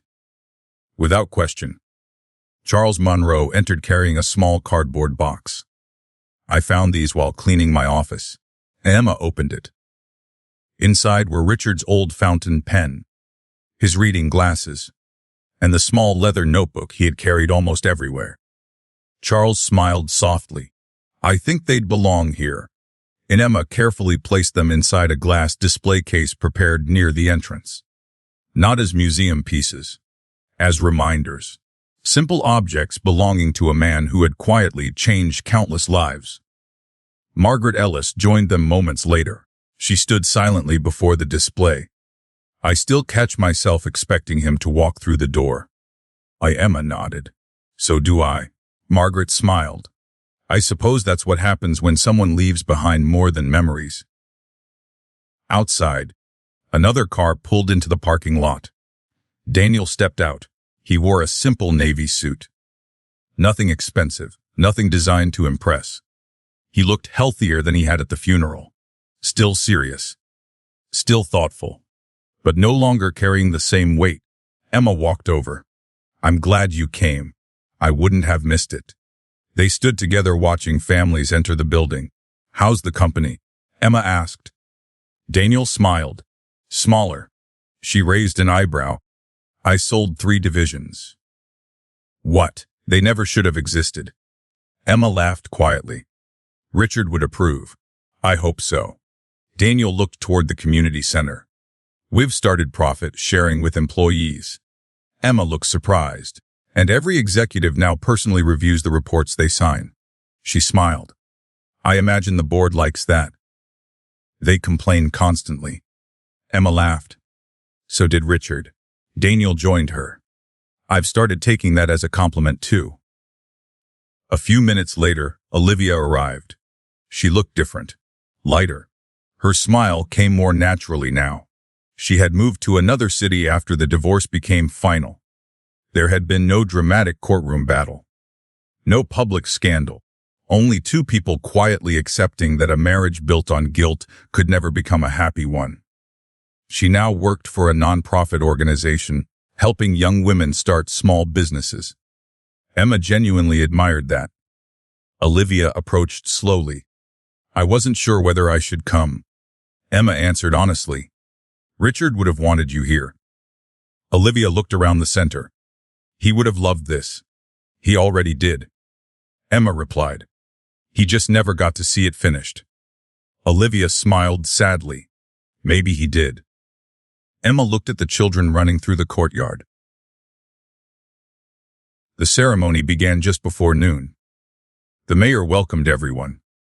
Several scholarship recipients shared their stories. One young woman described becoming the first person in her family to attend college because of Richard's anonymous scholarship fund. An older veteran spoke about finding work after nearly losing hope. A single mother thanked the community center for helping her earn a nursing certification. Emma realized something. Richard had changed far more lives than anyone had ever known. Quietly, without asking for recognition. Exactly as he intended. Finally, Edward invited Emma to the podium. She hadn't prepared a speech. Richard rarely believed in rehearsed words. She looked across the audience. Charles, Margaret, Daniel, Olivia. Families, children, former employees, friends, neighbors. Then she began. When Richard Bennett first asked me to help him, she smiled. I didn't know he already had a plan. Gentle laughter spread through the room. Actually, she added, I'm not sure Richard ever had only one plan. More laughter followed. Emma continued. He taught me something I didn't fully understand until recently. She paused. He believed success wasn't measured by what we collected. She looked around the room. It was measured by what we left behind. The audience became quiet. Many people think this building is Richard's legacy. Emma shook her head. It isn't. She gestured toward the crowd. You are. The room remained completely still. This center will help people. But the kindness you show one another, the honesty you choose, the integrity you protect, those things will always matter more than bricks or glass. Emma smiled. And if Richard were standing here today, she looked toward the bronze plaque. I think he'd remind us to stop talking and get back to helping people. The audience laughed and applauded warmly. Emma stepped away from the podium. She knew Richard would have approved of keeping the speech short. Late that afternoon, after everyone had gone home, Emma returned to the lakeside cabin one final time. The sun slowly disappeared behind the trees. She unlocked the front door. The study remained exactly as Richard had left it. The evidence board still covered one wall, but it no longer felt unfinished. The investigation had ended. Federal authorities had completed their case. Several executives, including Greg Simmons, had been charged for their roles in the fraud and conspiracy. Victor Hayes had ultimately accepted responsibility for orchestrating the financial scheme, manipulating internal communications, and abusing executive systems to consolidate power within the company. His conviction closed one chapter of Bennett Holdings' history, but it could never erase the damage his actions had caused. The company survived, not because of perfect leadership, because people finally chose honesty over appearances. Emma walked to the evidence board, one by one.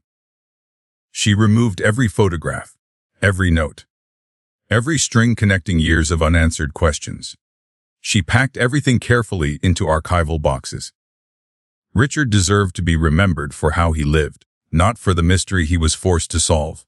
Finally, only one handwritten note remained pinned to the wall. Richard's familiar handwriting. The truth always leaves footprints. Emma smiled. Yes, she whispered. It does. She folded the note and slipped it into the leather notebook Charles had found. Then she turned off the study light, locked the cabin, and stepped onto the porch. The lake was calm. A gentle breeze carried fallen leaves across the water. For the first time since returning to Ashford, Emma felt completely at peace. She had come home expecting to attend a funeral.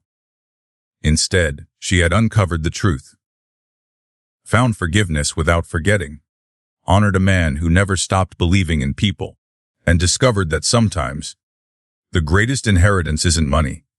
It isn't property. It isn't even justice. It's the courage to leave the world a little better than you found it. Richard Bennett had done exactly that. Now, it was Emma's turn. If this story reminded you that integrity, forgiveness, and truth are worth fighting for, let us know your thoughts in the comments. Your support helps this channel continue bringing stories like this to life. If you enjoyed this journey, please like the video, subscribe, and share it with someone who loves emotional dramas filled with mystery, redemption, and unforgettable endings. Thank you for watching, and we'll see you in the next story.